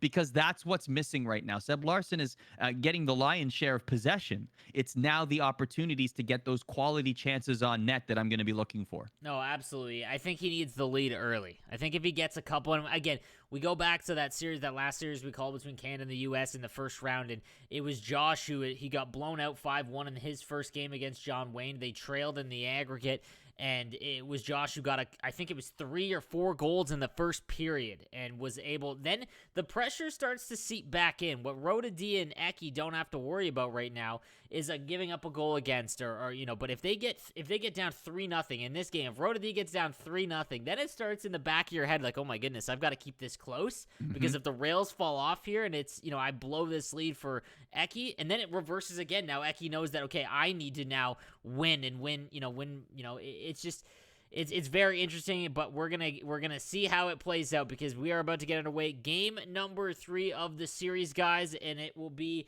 Seb Larsson versus Rhoda D. All right, we are in the business end of our IIHF Grand Finals. It's been a lot of fun calling the IIHF Esports Fan Championship 2020 with you sleeves. And now we are ready for game number 3. So again, it's going to be Seb Larson in the white jerseys, correct? Correct, yes. And Rhoda D in the red. Okay, so red for Rhoda D, and Seb Larson will be in white. Note the 2 scores on your screen. Canada versus Canada, that will be the score in this game number 3, but then you see the 2 flags, Sweden and Finland. That is the aggregate score across the entire series. We are in game number 3. Here's Seb Larson starting hot early in the first second of this, or the first minute of this game, I should say, trying to get an opportunity very quickly, but instead Rhoda D will bring the puck, and Seb Larson quickly getting the puck back in his own zone. You can even sense a little sense of urgency there. A little mistake in the neutral zone there, losing the puck, gets it back, erases that error. But you can tell that Seb Larson has a sense of urgency here, as he should. Being a little bit more aggressive on defense here and trying to make sure that he doesn't give something up to Rhoda D, as he knows that he's got to win and win by a few. So it changes the dynamic of how you play, and I think that's just another great, perspective of this tournament. Winds up and shoots. Carey Price makes the save. The play goes on. Oh, Rhoda D at the doorstep. Rhoda D still has it in a very dangerous area between the hash marks. Will now go inside the face-off circle. Crosby behind the net. Crosby will wait patiently. Oh, trying to sneakily bring the puck to the front of the net there off his skate. Didn't work, though. McDavid now. Seb Larson has it across the blue line. And it'll be Rhoda D that picks it up. Now the counterattack. Rhoda D. Nice circling and scores. Oh, boy. Oh, a nightmare start for Sweden in game number 3. Rhoda D scores, and now it's 11-4 on aggregate. Baited him into the poke check here. He waits for a half second and then does the full spin haul to Stamkos. And, yeah, that's a tough start for Seb, who had played very well so far to this game, but again, that was just an elite play by Rhoda D. And something, again, I think another great aspect of this is it's not just about Akin and Aki. Rhoda D has really done his fair share in this. He's really done, looking for more and scores. Oh my gosh, this is a carbon copy of game number 1, Cam, and Rhoda D is looking to ensure that Finland absolutely runs away with it. He is putting, his stamp that he is one of the elites in not just Finland, but the world, and he's putting on a performance here, as it's now an 8-goal aggregate lead. Is basically Seb is now going to have to score like the next 6 goals in a row, and it's just going to be a tough go for him here, as Rhoda D has really had his number so far. Didn't mean to interrupt you there, Cam, but hey. I mean, they interrupted. They won't stop scoring. As Rhoda D is like, hey, pay attention to me. Oh, but Seb Larson with a chance here. Might look for the one-timer and doesn't get the shot off again. Oh, had the 2-on-1 there. That might be proven to be costly there. Let's see if Seb Larson can continue on. No, nice defensive play there by Rhoda D. And now the lead pass. Here comes Taylor Hall for Rhoda D. Rhoda D loses it, and Seb Larson's going to chase after it in his own zone. Here's John Tavares now. Tavares to Hall. This is Seb Larson's Taylor Hall now. Spins around back to not boring Sean Monahan behind the goal line. That's a great Twitter follow. It really is. It really is. I forgot all about that. Here's Taylor Hall now. Taylor Hall for Seb Larson. Put him offside there, but we'll bring it back forward. Mark Scheifele. Scheifele has it to Doughty. Boy, we're seeing fireworks early. Oh, Tavares. Oh, a nice defensive play there. Tavares could not get the one-timer off there. That could have been a goal. It will not be, though. It's still 2-0 in this game. And Rhoda D looking for more and gets exactly that. 3-0, and we're not even done with the first period. Rhoda D, are you kidding me? He is doing a fantastic job. Lets a floater go on the backhand. And that might be it. I mean, it is going to be some... If Sweden comes back in this will be the greatest series ever of NHL esports. It's now a 9-goal aggregate advantage for Finland as they are starting to run away with things here. My goodness, what a game from Rhoda D. He has really done more than his part. I mean, Aki obviously defeating Ekin, but it was only by 1. It's been Rhoda D who has carried the load here in the finals, which has not been the case throughout the rest of the tournament for Finland. The Finnish Chell community very proud of what's happening right now. They're a very passionate bunch. They care deeply about NHL esports, and almost 1,000 of them are watching on the Finnish broadcast right now. And you can tell that vibe is a celebration. Even early on right here. Rodady looking to add to it, and Will, what a goal! Oh my gosh, on the breakaway, just absolutely fools Carey Price. Yeah, it's all Rodady right now. He is just, Seb just looks to be in his own head. He messes up the breakout pass in the neutral zone, switches to the manual goaltender, doesn't have anywhere to go. And I have to say is that Eki was a part of, one of the craziest 6v6 championship finals ever in the history of 6v6 yesterday on NHL Gamers. ECL is they came back from a 3-0 deficit to force a game 7 in overtime. Here we go. Seb Larson will score now. Finally breaks the shutout. It's Sean Monahan adding to Sweden's account. There we go. Well, now he's on the board. It might be too little too late, but yeah, Eki just coming up short in the 6v6 final as well yesterday. So I think that he is, he's just relishing in this opportunity to win an event here, and Rodady's doing more than his fair share. But here comes Seb Larson. Who knows? You get 2 quick goals like this, and it builds a momentum, but Seb Larson needs to act very, very fast because it is still a 9-goal differential, possibly 10.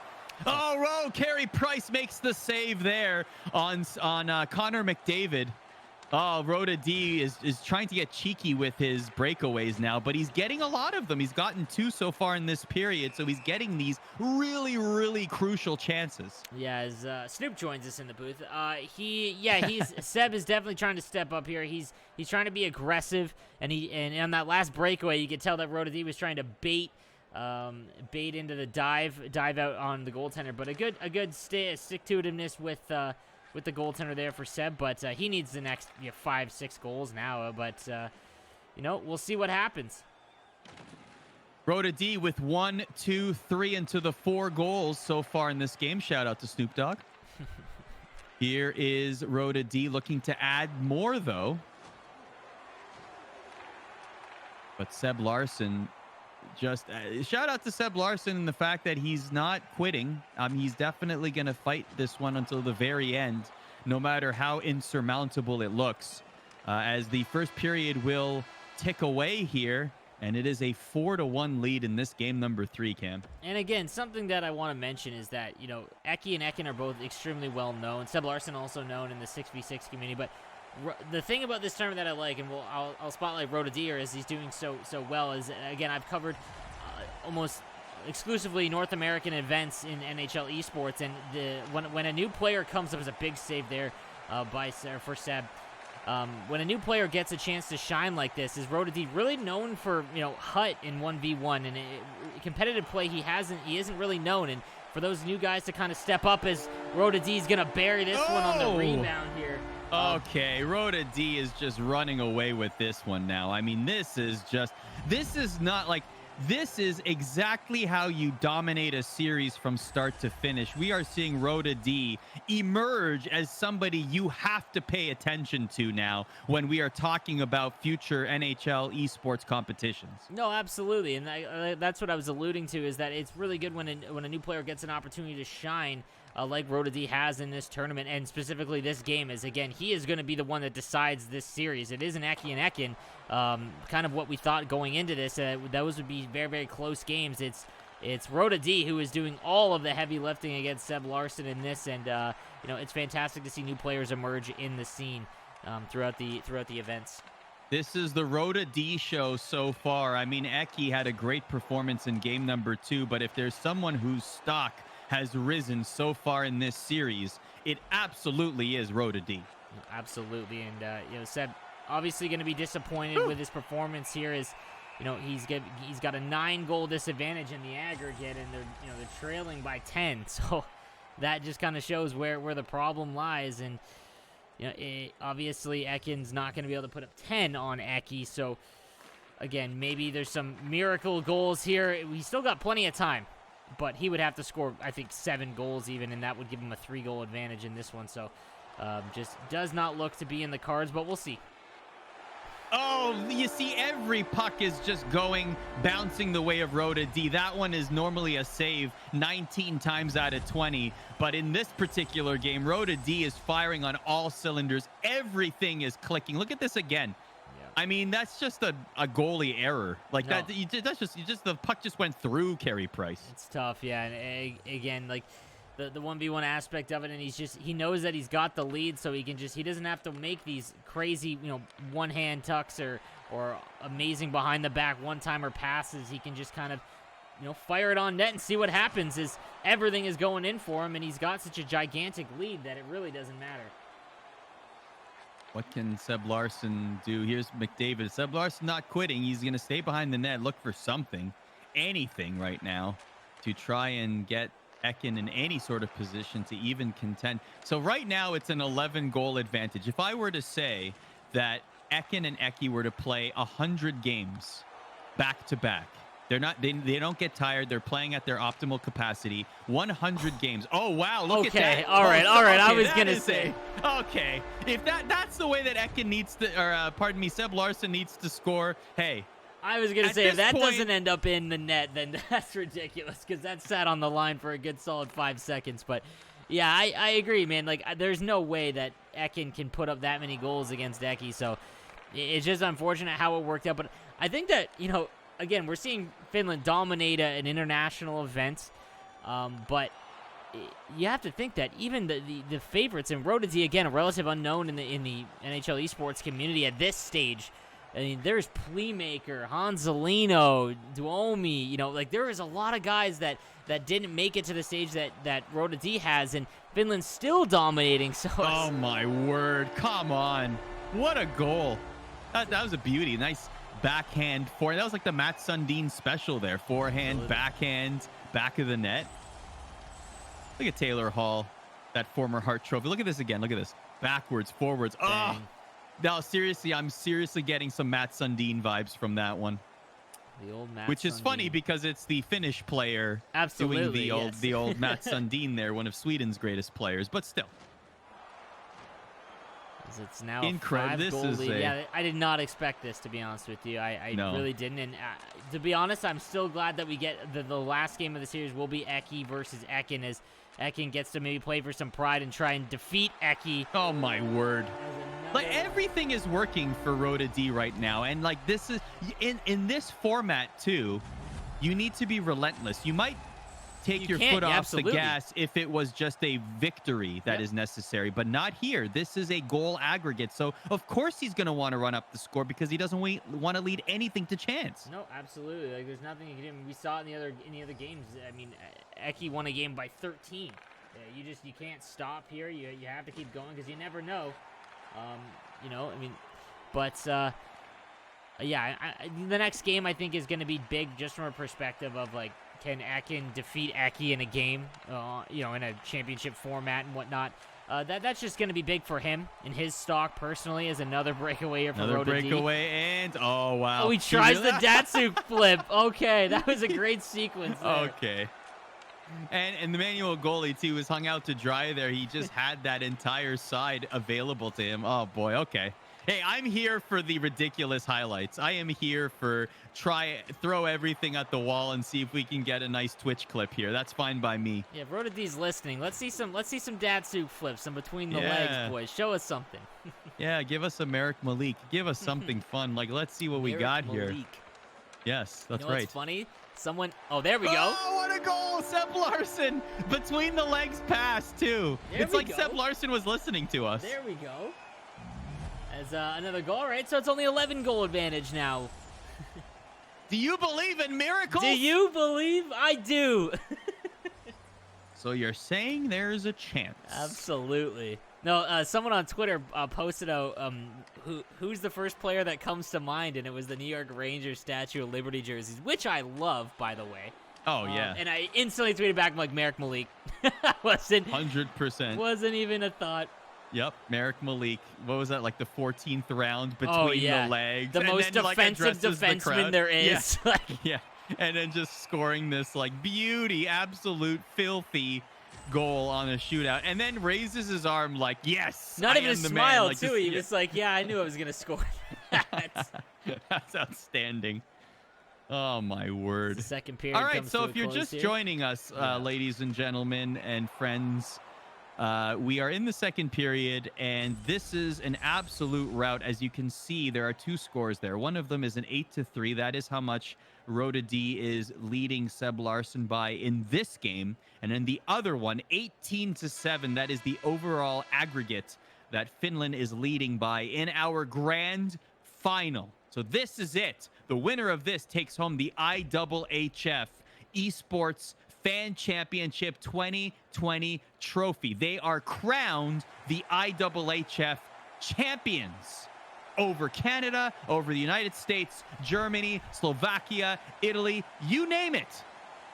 Finland on course right now to be the world champs. Absolutely, and again, they take extreme pride in that in the NHL esports team. Finland loves being the dominant nation or excelling at the top end here, and they're just continuing that in this final series here, as Seb Larson just trying to hang in there, I guess, as Rhoda D just had his way with him. It's a turnover here. Rhoda D has emerged from this. If there's one player, we mentioned it already, but if there's one player that you point to and say, what a performance at this level of anxiety and stress and what it means for country and tournaments, Rhoda D has stepped up. And now this is valuable experience for Rhoda D, Cam, because now he's experienced what it's like to play in a major final and have that sort of notoriety on the line or everything that comes with it. So now when, misses the net there, almost got another goal there, but now you've been through that. It's going to be familiar to him if he ends up in this situation, especially in a one-on-one tournament in the future. No, absolutely. You have to know who he is now in terms of NHL esports, as he's done a fantastic job throughout this whole run. And the entire time he was overshadowed by Eki, and that's kind of to be expected no matter who qualified for Finland on that PlayStation side. But he's done a fantastic job, and he's done all that he's needed to do. And in this series, he basically has won it for Finland. Eki, again, he might lose to Ekin in this last and final game, and he only had a 1-goal advantage in that last one. So it was Rhoda D who really carried Finland to this victory. If it is a victory for them, I'd be stunned if it isn't, but we'll have to see as Seb maybe tries to score a couple here and get back into this game at least.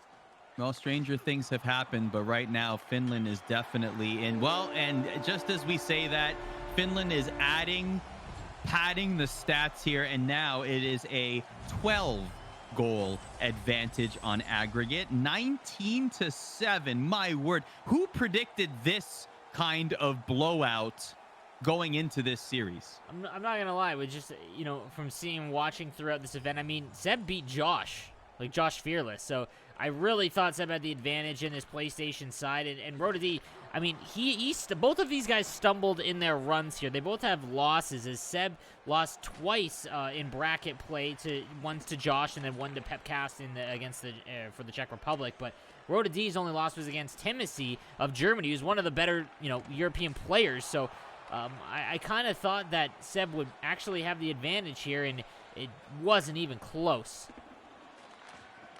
While we're watching this tournament, we got to give a shout out to a lot of the NHL esports teams, content creators. Since the pandemic, of course, we've seen a lot of tournaments emerge and a lot of content creators, up their time. Even you, Sleeves, putting time in on Twitch and creating content for fans to enjoy. Tournaments like this are always welcome, especially when we're in a time where we're looking for this kind of entertainment during the pandemic in the last several months. And we've seen NHL clubs.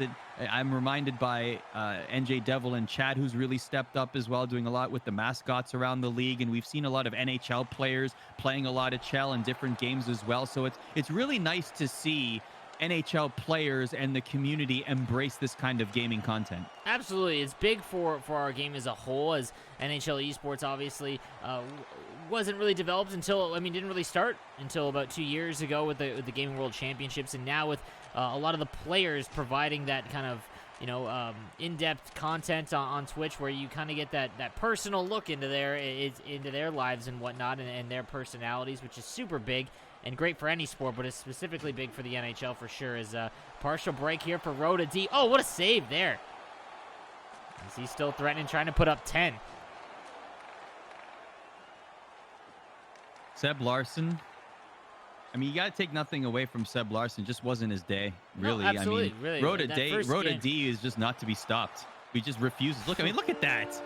No Come goal on. there. All right, he doesn't want to give up 10. No goal. No goal. He looks like a little goalie interference. But yeah, I agree. I think that first game. Oh, but that's very minimal. That's that's one of those goalie interferences where you're like, okay, we're gonna go send this to the Situation Room in Toronto and watch this for 17 minutes and.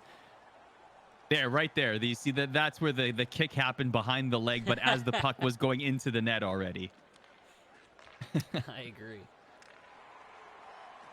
Under a minute left in this one. Mercifully for Seb Larson, he wants to get out of here. He certainly does. Rhoda D, though, very happy to try for another highlight reel goal here. And, oh boy. So we now have a 12-goal situation as we go towards Eki versus Ekin. I mean, let me ask you this. If this is what I was trying to ask earlier. Oh, wait, hold on a second. Breakaway. Oh, beauty. Okay. All right. Okay. Take a seat. Oh, my gosh. Taylor Hall. Yes, holster that stick. I mean, my word. Now you're just flexing. Now Rhoda D's just flexing at this point. Absolutely. That is pretty. That's just pretty. 10-3. Craziness that we saw. Would not have expected. So 13 goals, okay? Yeah. They play 100 matches, 1,000 matches, Eki and Ekin do. Every game is played at optimal capacity. They are never tired. They play the 1,000 or 100 games or whatever. How many of those games can Ekin possibly beat Eki by 13 goals? Like, I don't know if, like, when you get to, like, the top 10 in the world, which both of these players, in my opinion, are, like, I don't think there's ever a game that's their goal. Wow. Again. I don't think there's ever a game that they would lose by that amount, like, especially when it's not like this is 4-0. You know what I mean? Like, it's not like, okay, you beat me, you're up by 9 and whatever, and they just put the controller down. Like, this is for a tournament win. I don't think that's ever happened or will happen. As oh my goodness, another one. You know what? If I'm Ekin, okay, I'm thinking, what can I offer Eki? Is it money? Is it a place in the next tournament I qualify for? Like, what barter can I make such that we make it next game wins? Not that the IIHF would accept that. But if I'm Ekin, that's really my only recourse right now. I'm going to Eki and I'm like, hey, like, what can we do here? Can we make this next game wins in some way, shape, or form? 15-goal aggregate advantage. Like, there's not, like, it seems silly to even say. Like, we've never, if this were to happen, this would be the greatest comeback in the history of all esports, and you would even put that in the sports conversation. Oh, not even, yeah, it's not even close. This would be absolutely ridiculous. Absolutely. As unbelievable performance here by Rhoda D as he wins this game, as I can't even fit it on the score line here, is a 10-3 win. Sorry, 12-3. As it didn't. Hey, you missed a few goals there, yeah, the Cam. last 2 goals in the last 4 seconds of the game, as he just refused to stop. As a 22-7 lead, like, that is just crazy to me. Here's a thought. If I'm Ekin, forget about the rule change. What if I barter with Eki so that Eki picks one of the weaker teams in the game? Like, what if it's Canada versus Italy or Canada versus? I would love it if Eki went into this one and he was Finland. Like, that would be great. Why I would not? love that. Yeah. Why not? Eki, if you're listening, close it out as Finland. You've got it in the bag anyway. Why don't you score some goals with your fellow country folk? Like, I don't know. I mean, at this point, what's left to prove? Exactly. I doubt that's in the rules that he can switch, but I would like to see that. Yeah. That would actually be pretty entertaining. But I think, honestly, that with the disadvantage in that, Ekin might have a shot of just how good he has been. But yeah, I think that 15-goal advantage in the aggregate going into this last game, guys. It will be game 2 or game 4 of our series, game 2 in this series between Ekin and Eki, and 2 of the best in Europe. Their first game was fantastic. It took a late comeback by Eki to win 3-2 in that one. And I don't see, obviously, no matter what Ekin does here, it was Rhoda D who won this series by a long shot, as he put up 12 in that last game and just really walked in. Eki can just put the controller down, essentially. And there's a good point here from chat that says, no, we want to destroy Sweden. So as much as we talked about the rivalry in Chell between North America and Europe, or Canada and USA and Europe, Finland in particular, there's equally a rivalry between these two countries, Finland and Sweden. Oh, absolutely. There's definitely that. For as much as I mean, we relate to it because we grew up in Canada, the whole Canada versus USA, USA being the big brother, Canada being the little brother kind of thing. Yep. There's definitely that vibe with Sweden and Finland, with Finland being the little brother in the equation just based on population, right? And so for Finland to have this kind of success against Sweden, that is a point of pride. Take nothing away from that. That is definitely a point of pride. So when you have an opportunity like this, I bet most Finnish fans right now want Eki to keep the Jets going. Every single goal is like a dopamine drip in their mind. That happy chemical is just completely flowing around every time they see Finland score a goal on Sweden. No, absolutely, and especially considering this isn't like Eki's playing, an unknown player, when it's going to be the Sweden's best 1v1 player. There's really no argument for it. So I think it's going to be a great game. I think that Eki wants to keep his perfect record alive. I think he takes pride in that, especially with how things have gone in other tournaments lately for him. Mm-hmm. I think that he wants to keep that perfect record alive, and he's going to have a shot to do it. I think that Ekin, on the other hand, this is definitely going to be a spotlight to prove that he is, just as good as Eki in terms of skill currently in 1v1, and we're going to get a chance to see that. But first, we're going to take a quick break, guys, as we tee up the last game of our series between Finland and Sweden. Don't go anywhere.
Take it to it.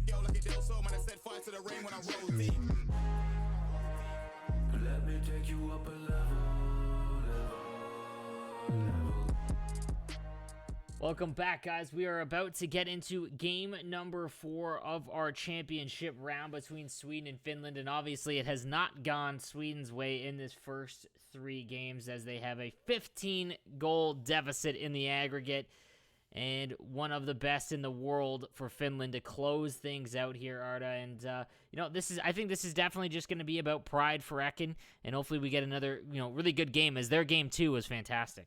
Yeah, this is perhaps an insurmountable, very likely, especially at this level of competition, an insurmountable mountain to climb. And you have to think that even though Eki, who did have success against Ekin in their first game in this series, hasn't had much success against Ekin previous to this, but that doesn't matter. What matters now is Ekin looking at this game and saying, look, I want to win this game. It doesn't matter if it's a loss in the series. Get over that. Use this as an opportunity to learn and win and move forward, because right now Finland is firing on all cylinders. No, absolutely. And again, I think that this is both of these guys don't like losing. When you're at the top of the mountain here in terms of, in anything, even but in esports specifically, obviously you don't want to lose at all. And I think we're going to get one heck of a game, guys. So it will be game number 4, Ekin versus Eki. Here we go. All right, our fourth and final game in our IIHF Esports Fan Championship 2020. Finland absolutely dominating Sweden. Excuse me, on the precipice of winning the first championship of this particular tournament. And it's very, very impressive. Finland, as always, dominating the European scene, and now a world championship to boot. Same colors, Cam? Yes, it will be Ekin in the white and Eki in the reds. And for Ekin, he's the only remaining member of the regional GWC finalists here, as he was able to qualify. So again, Eki not making that for the first time ever in its existence, in its 3-year existence. So Ekin still trying to add just another another accomplishment to his belt in terms of 1v1 play, as he's going to try and take down Eki here in this game. And that's another point for Eki, right? As a former world champion of that tournament, which is really the biggest tournament that we have in Chell right now, put on by the NHL. The thing is that Ekin qualified for the tournament in Season 3. Eki did not qualify, and now they're playing each other here. So Eki, on top of everything that's happened to him this year, this is another chip on his shoulder. So you got to think that he actually does want to win this game, even though this tournament victory is pretty much in the bag. Oh, big time, for sure. Again, he doesn't want to have... When it comes to this level, these guys hate losing. Just absolutely can't stand. And especially in a 1v1... Oh, it's a great play there. But save. Big save, yeah. Especially in this format. There's, it's 1v1, so... Here's Eki streaking through. Oh, the one-timer doesn't go. Behind the net here, Eki has it. Pardon me, Cam. Behind the net here, Eki looking for some options there. Maybe the wraparound? No. And Ekin will take it. Continue, please. Yeah, I just think that these guys just, can't stand losing, and I think that they're both going to play as best as they can here, and it's still going to be big for either one to win this one, as, again, it's able to say that on the biggest stage they beat each other, so we'll see if Ekin can come back in this series in terms of his specifically with Eki, as he did drop game 1 3-2. So here's Ekin now. Ekin in white, Eki in red. Eki representing Finland, of course. Ekin representing Sweden. It's a 22-7 advantage for Finland. My goodness, just an impressive series overall, impressive tournament overall for Finland. And now looking to skate backwards, a la young Gren, looking to create that space by skating backwards into the front of the net there. That won't go for Ekin. The puck will go all the way around, and we have I think this is our first penalty of the series. Yeah, I don't really remember a lot of power plays here at all throughout this, and they played it very cleanly. But something to mention, as I talked about earlier, is that Eki's best, I think, asset in NHL is his ability to adjust to the opponents that he's playing. Ekin, however, he might be, if he isn't the best, he's one of us. Oh, what a goal. Beautiful right there. Cycling the puck, finding the space. McDavid takes it home, and Eki opens the scoring. Great feed there over to Eki to hit it the far side open. But Ekin might be one of the best, if not the best, at the half spins and creating space via the spin move. And we've seen it throughout this series between him and Eki. But a good goal there from on the man advantage. I said that before we started, that the power plays is going to be detrimental, as Ekin able to answer back there. There we go. It's 1-1 now as these guys trading goals. So this one, you can tell now, Ekin's not going to give up here at all. He's like, no, I don't care if we are out of this tournament, this grand final. I am not losing this game. That is a quick response. So if nothing else, this is going to be an exciting game number 4. No, absolutely. And again, there's a lot of pride on the line here between these two guys. They've played so many times over the last year, and Ekin specifically, I know I met them both, or I've met Eki a number of times, that I got to meet Ekin at the Tampa Bay Lightning event as he qualified for that, and he had actually beaten Eki in the winner's bracket of that, but Eki able to qualify and a loser's bracket run. They both were able to make it, and he's just a very, very, very nice kid, and definitely dedicated to becoming one of the best in the world at this game. So I'm excited to see his future in this, in NHL, Chell Esports. I'm excited to see his rise to it. As there's been a number of guys new on the scene, and Ekin ever since last year, and that, like I said, that Capitals qualifier has been one of the best in Europe, and it's good to see that he was able to make it to the finals of this and take out Canada, because that's big in itself.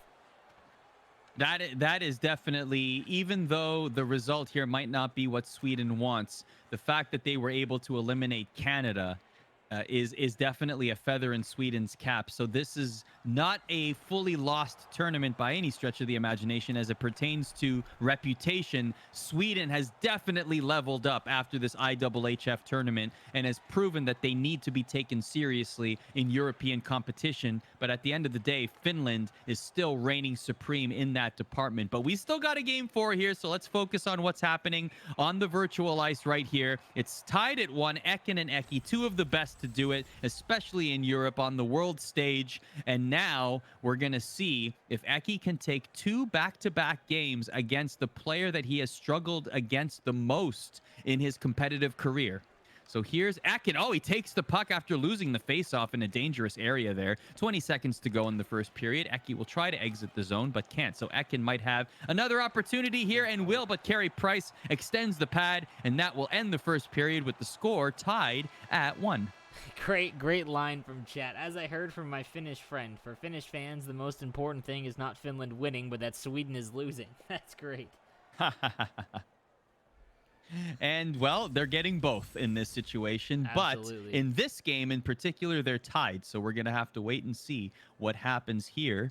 But you can bet that between Ekin and Eki, we will get some exciting Chell, as we have seen in game number 1. But you mentioned it, Rhoda D and Seb Larson. Rhoda D really putting on an absolute clinic to make this unattainable for the Swedish side. As we get started here in the second period. Pretty crazy stat here is I believe if Ekin scores another goal, they'd be the first team to put up 9 against Finland in 4 games in a 4-game series. That's incredible. It's crazy, their dominant run here. And again, everyone kind of said that Finland kind of had an easier run than the other nations. They didn't really have to play someone of their caliber, up until the finals, as a big save there. Whereas Sweden had to deal with Canada in that semifinal, but you can't fault them for dominating as they should. So this finals has kind of proven that even though they might have had an easier run, it didn't really matter in the end. To your point, Finland have only given up 21 goals in 12 total games in this entire tournament going into this game, this series here today. Absolutely incredible. And you got to give it to Sweden. 8 goals is nothing to scoff at in terms of scoring against Finland. And I mean, Sweden was also one of the highest scoring teams throughout the tournament as well. Finland obviously dominated that, but this would be the first time that they'd be held to single digits if they don't get 10. Another penalty here. Yeah, again, it might just be getting a little careless with the stick, trying to get it back, and getting it more aggressive. That's kind of what you see when you're trying to, push and rush. But so here's Eki at the point. Here's Riley has it. Oh, the one-timer won't go. Shabbat has it to O'Reilly. O'Reilly now. Ekin will circle around and pass to Burns. Burns is going to lead the offensive zone rush as the defenseman. He's going to stay near his blue line, however. Taylor Hall has it. He's going to circle around. He will lose the puck, and now Eki will counterattack. The lead pass to Bergeron. Bergeron keeps it, avoids the check, getting pinned against the boards. Riley winds up, but doesn't take the shot. Riley still has it, dangerously in front of the net. Hall has it. Now that one-timer was intercepted at the last possible moment. Here's Taylor Hall for Ekin now. Ekin loses the puck. Back comes Eki in the red. Eki, this game is tied at 1 with 12:30 to go in the second period. The pass and the shot was completed, but Carey Price makes the save. Ekin now with Thomas Shabbat. Ekin through the neutral zone. dangles to keep the puck, but Eki will strip him of the puck. And here comes a 2-on-1 opportunity. Now onto a 2-on-2, and Ekin. Now some back and forth here. Both players not able to establish in the offensive zone. They're getting through to the neutral zone, but after crossing the blue line, they're not necessarily able to set up shop like they would want to, which speaks to both players' defense. Nice windmill there to avoid the player, but still not able to capitalize on it. Here's Eki now to Monahan. Monahan. The shot off, and Carey Price makes the save. Will dish it away, but Eki will get to it first. Eki now behind the net looking for that wraparound. Can't find it. Ekin back comes Ekin now with Bergeron. Bergeron looking for some outlets. Back to the point to Monahan. Monahan to Doughty to McKinnon. Ekin has it now. Finally able to set up, but just passes to nowhere. The puck sails back into the neutral zone. Ekin has it again. A little bit of congestion in the neutral zone, but Ekin chases after it and gets it. 6:30 to go in the second period. We're still tied at 1 in this series. Or in this game, I should say, pardon me. Carey Price covers up. Monahan has it for Eki.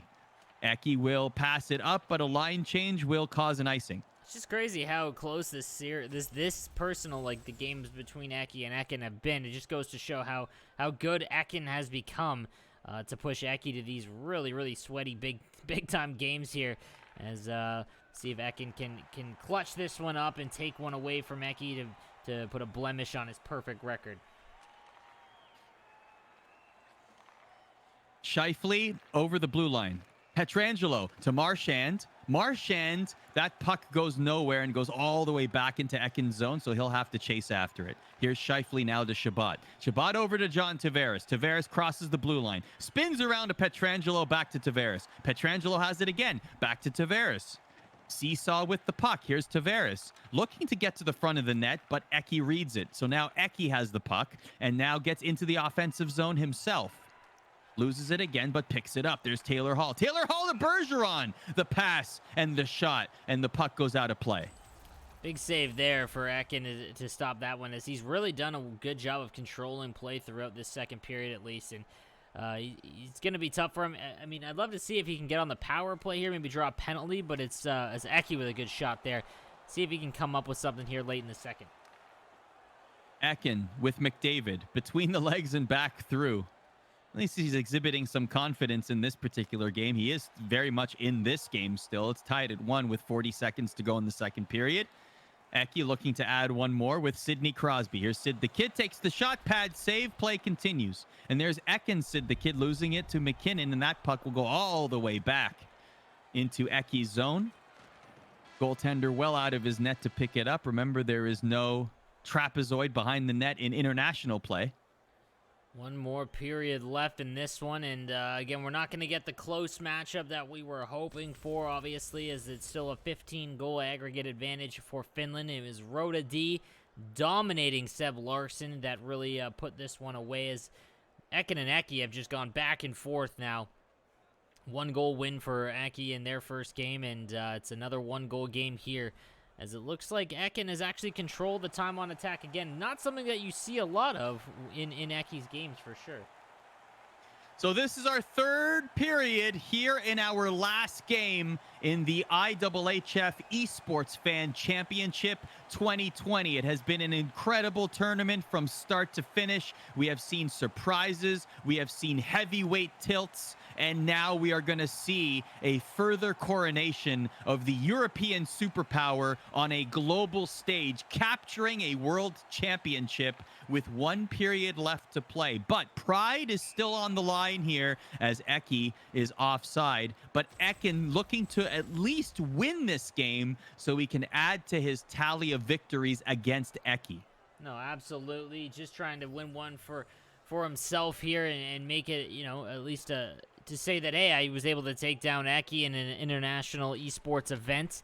And it's going to be a good warm-up for him. This has been a great warm-up for Ekin, having to face the Canadians and then having to play Eki, you know, for the GWC. His run in NHL esports for NHL 20 is not over yet, as he's got a tournament to try and win in terms of the GWC. Exactly. And so, as you mentioned, the only one qualified for GWC this year is Ekin out of these 4 individuals. So anything can happen in that tournament. But here we have seen everything happen as well throughout the course of the tournament with Sweden. Though this is not the result they wanted, they certainly would have wanted to be more competitive in this series. Their heads should be held high, particularly that Canada result, perhaps the most shocking result of the entire tournament. Absolutely, and you have to think, I mean, with the way that Rhoda D was able to handle Seb Larson in that PlayStation matchup, if Canada were to have won that, Josh would have been Rhoda D's opponent, and that is, while Seb Larson has played fantastic, Josh, again, one of the best in the world, it would have been, a far different result and would have given us a GWC matchup from 2019 in Nuke and Eki, as Nuke was able to beat him for third place last year. So, it just goes to show you how close those matchups are, and it was one goal. Nuke could not hang on to the lead. Ekin really clutched up, and again, another, just notch for him in terms of accomplishments in NHL esports. So this one is still a tight game 4 between two world-class competitors. So let's give it the attention it definitely deserves here. 9:15 left in the third period. We are still tied at 1. So here's Eki behind the net. Eki has it now. Eki's in red. Ekin is in white. Ekin representing Sweden, of course. Eki as your Finnish representative. And here's Ekin with Stamkos. Has the outlet pass, and Taylor Hall, what a save by Price. Was on the backhand there. Maybe not exactly the shot that Taylor Hall would have wanted in that situation for Ekin, but still got the shot off, and a nice save was made. Here's Eki now. Eki with Connor McDavid. He will go offside. Just a warning, though, as the play will continue. And Marchand has it for Ekin now. Trying to dangle through two red shirts and just can't do it. Crosby now back for Eki. Loses the puck, and Stamkos collects it for Ekin. Here's Brad Marchand. Brad Marchand for Ekin. The puck will go back into the neutral zone. There's one player trailing, and that's offside. 5 minutes remaining in this tightly contested game number 4. We knew that these games were going to be really close, but I really am stunned at that Rhoda D and Seb Larson series, as I mean, that's where all of the the advantage for Finland really came in, as I believe it was a 15 or 14 goal aggregate advantage for Rhoda D in their series. So hats off to him again, as Eki obviously going to overshadow Rhoda D in this event, but he did his more than his fair share in this last round to give Finland their championship in the IIHF Fan Championships. So here's Eki now, behind the back to Thomas Chabot. Enters the offensive zone. Nice pass to Scheifele. Loses it at the very end, though. Here's Tavares now for Ekin. Ekin trying to skate beyond all of the red shirts. Don't know if he'll get there, but he'll pass back to Chabot so that he can create some space. 57 seconds to go in the third period. Ekin just looking for maybe one more goal to get beyond this particular game. I don't even think overtime will be necessary in this situation, because Finland already has it in the bag, maybe for posterity. Yeah, we have to get a winner in each game, so we're gonna go to overtime if necessary here, unless a just kidding is pulled off here. This is what happened in game number 1. Exactly. So we'll have to wait and see. So yeah, we will go to overtime if necessary, just for posterity, so that we do have a winner declared, and bragging rights will certainly be on the line. But as you would have expected going into this game, Finland do have this tournament in the bag, as Eki's just playing keep away masterfully right now, as if he's on a playground right now. And he is just, look at the cycling of the puck here is just masterful, as we now go into overtime. And gotta crown a winner in this game. Look, this is it. This is basically a confirmation that Finland will win the championship. So we'll reserve the pop-off for the very end of the game here. Absolutely. Because we do have overtime to contest, and we do want to give it the respect it deserves, because Ekin does have a little bit of pride on the line here as we go into our overtime frame. It's Crosby and Crosby. And Brent Burns and Riley now. Ekin bringing it forward. Eki has it here, and just the 20-minute frame in overtime. Next goal wins in this one. Eki looking to be that one to score right now, but Ekin will take the puck. Ekin down to McDavid. McDavid brings it forward. Can Ekin close this one out? and have something to talk about on his end as he moves on to the GWC later this year. McKinnon to McDavid for Eki. Eki now looking to add an exclamation mark to the tournament victory. Doughty from the point. Price will make the save. And in front of the net, McKinnon grabs it and Crosby scores, and Eki adds the exclamation mark that Finland was looking for. And yes, it was written from the very beginning of this series.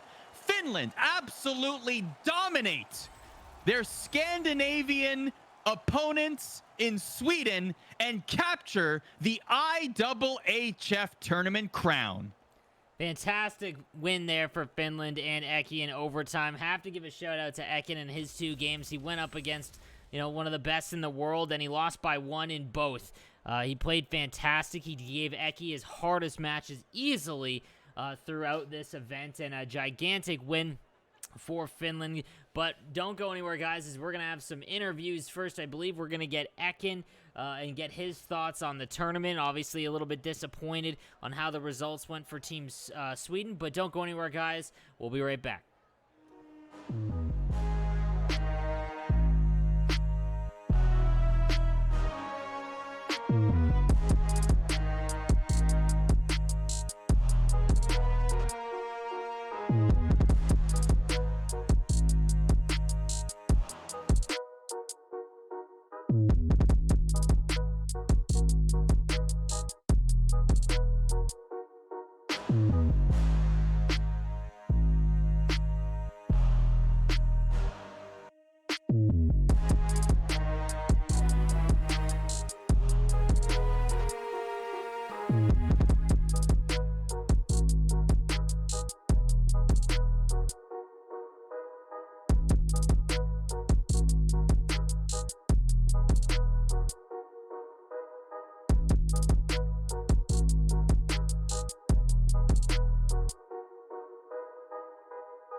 Take it to it.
Welcome back, guys, in our continuing coverage of the 2020 Esports Fan Championship with the IIHF. We've got Ekin from Sweden on the phone with us here. My man, give us your thoughts on the tournament overall and just your experience from this event, as it was far different than anything that we've seen in NHL Esports.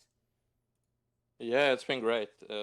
Been definitely an experience for me as well to be a part of it, and yeah, I think everything has been great. I think the format has been really exciting with the aggregate, and yeah, you never really know when the game is over. And yeah, you casters as well, doing a great job and making the whole thing look so professional. And yeah, it's been great to be a part of it. Thanks, man. I appreciate that.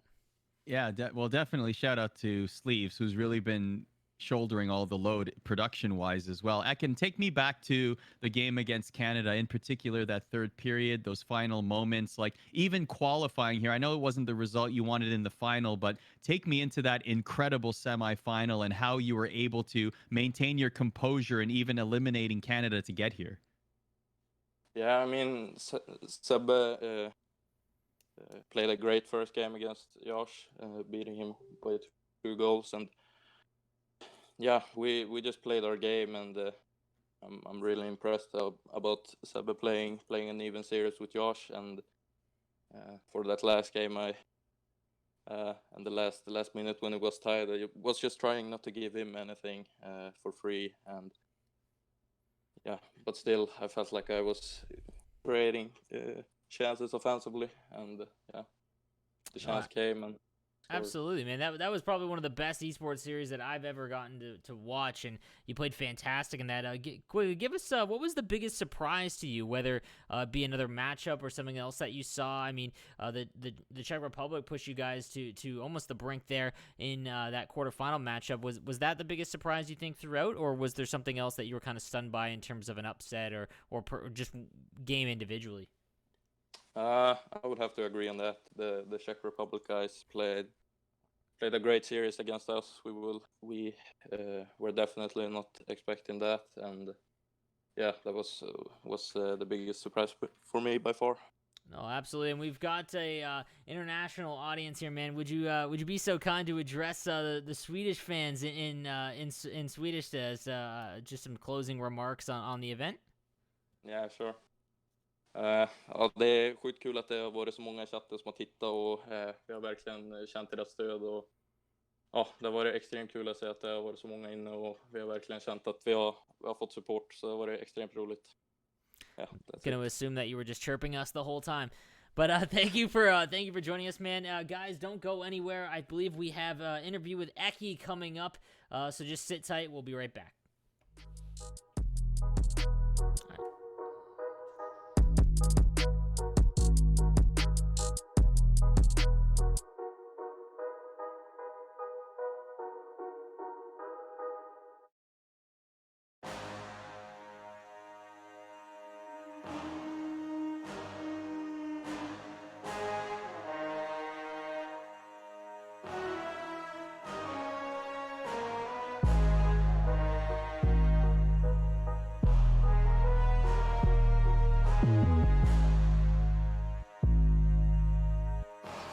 Take it Sweden.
Take it to it.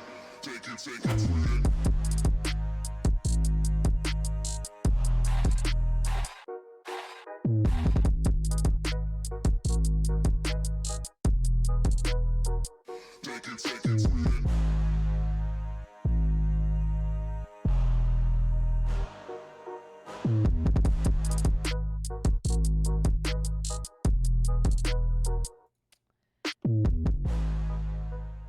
All right, guys, we're back, and obviously underneath it is not Arda. That is Eki, our one of our champions, as he joins us here for a quick interview. My man, I gotta ask, did you expect the result that you got from Rota D in that first his games? Because that was out of control. Dude, hell no. I don't know what happened. I know I'm creating a Rotterdam fan club after this. Dude, I was dancing all over the place when he was scoring goals. He put me in such an easy situation to play with. Like, no, absolutely. This championship, like, at least final wise, belongs to most part to Rotterdam. Absolutely. I mean, you did fantastic in that series. Now, obviously, how does it feel to win an event after kind of a tough competitive season this year? feels so good. Like, maybe the last year I've always been close, but not getting the results I want. So personally, this feels unreal. Getting a tournament big tournament win after a long break. No, absolutely. This is a big win for you, for no doubt. Now let me ask you this: I asked Ekin this as well. What was the biggest surprise that you've seen in this event, whether it be an individual matchup in the game or maybe just an outcome throughout it? Did you see what would be considered your biggest surprise? Canada not making the finals. That's the biggest for me. I was expecting Canada to be in the finals, but. Do you think that would have been a more difficult matchup, just in terms of how the PlayStation event side went, with Rota D and Seb being Josh Fearless instead, or maybe just a connection thing? Yeah, I think the games would have been harder just by connection.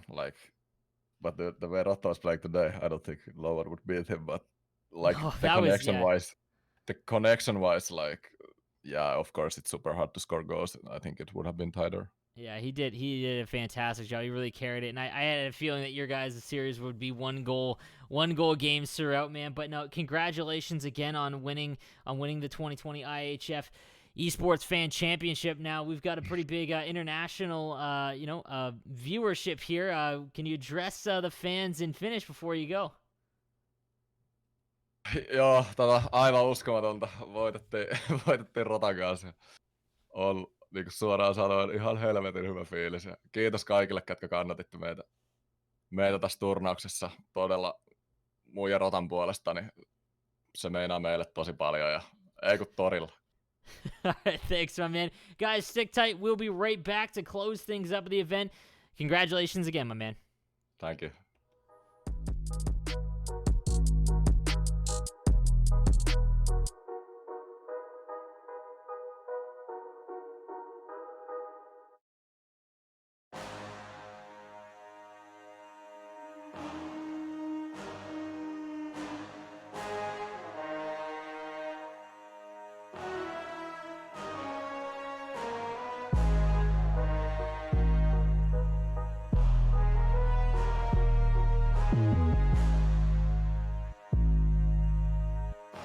Take it to it.